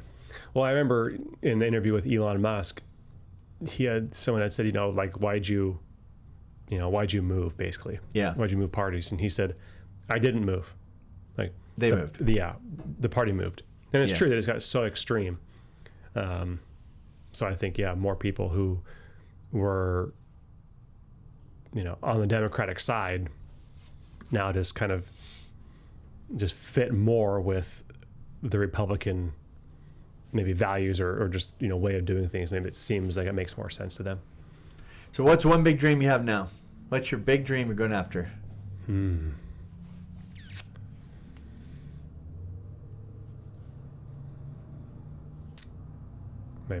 free to dream.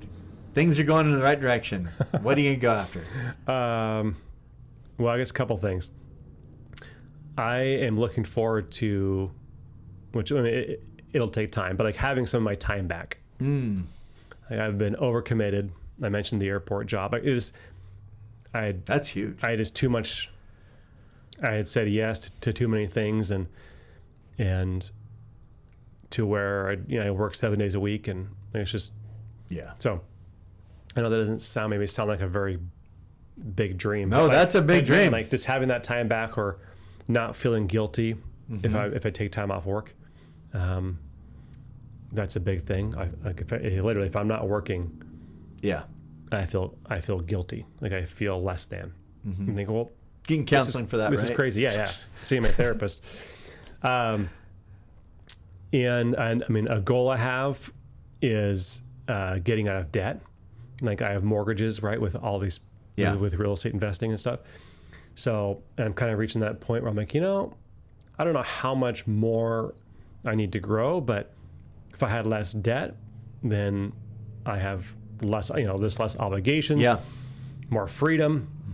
And that's another goal of mine is to get out of debt, get paid off. I don't have consumer debt, but it's just mortgages and real estate related. So considered a good debt, but it's expensive. It's still a lot of interest that I'm paying out. And then more, more family time, right? Making more memories. I read a book it's called Die with Zero.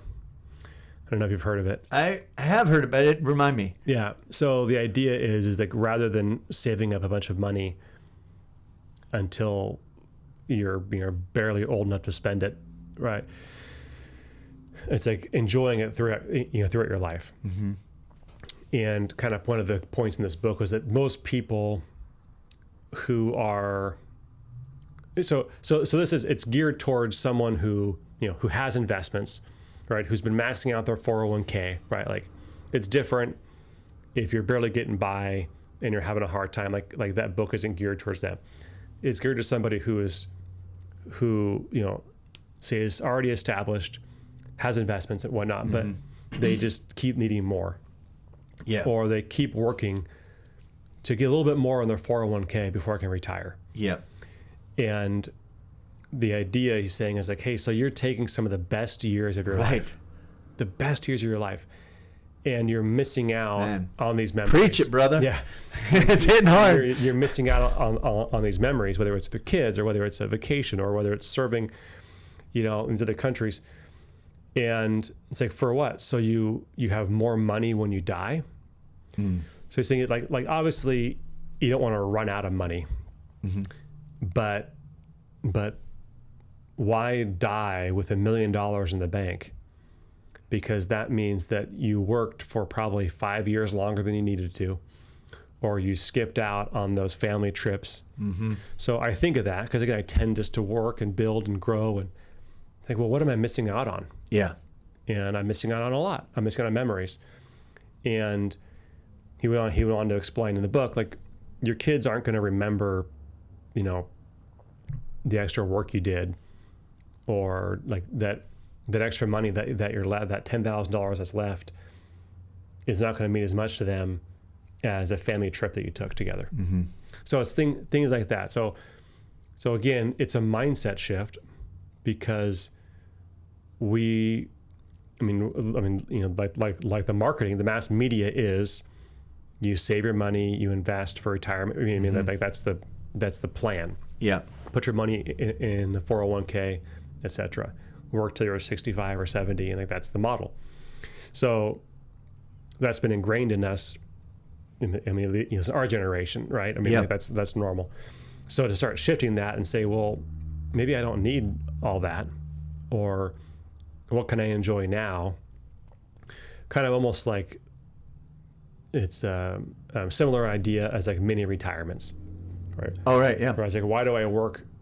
And then when I can barely, I was in Egypt with my wife 2 years ago now. I guess it was, 2 years ago. And we had an amazing time. It was incredible. And you're hunched over to crawl down backwards down these pyramids. But okay, if I was 65 or 70 years old, I don't think I could do it. So I remember thinking, I'm so thankful that I'm here right now. And yes, that cost me money. That if you calculate it out with the time value of money, that was an expensive hit to my retirement plan. Yeah. But you go, but now I had the memories now. Right. Yep. And I was actually able to do it.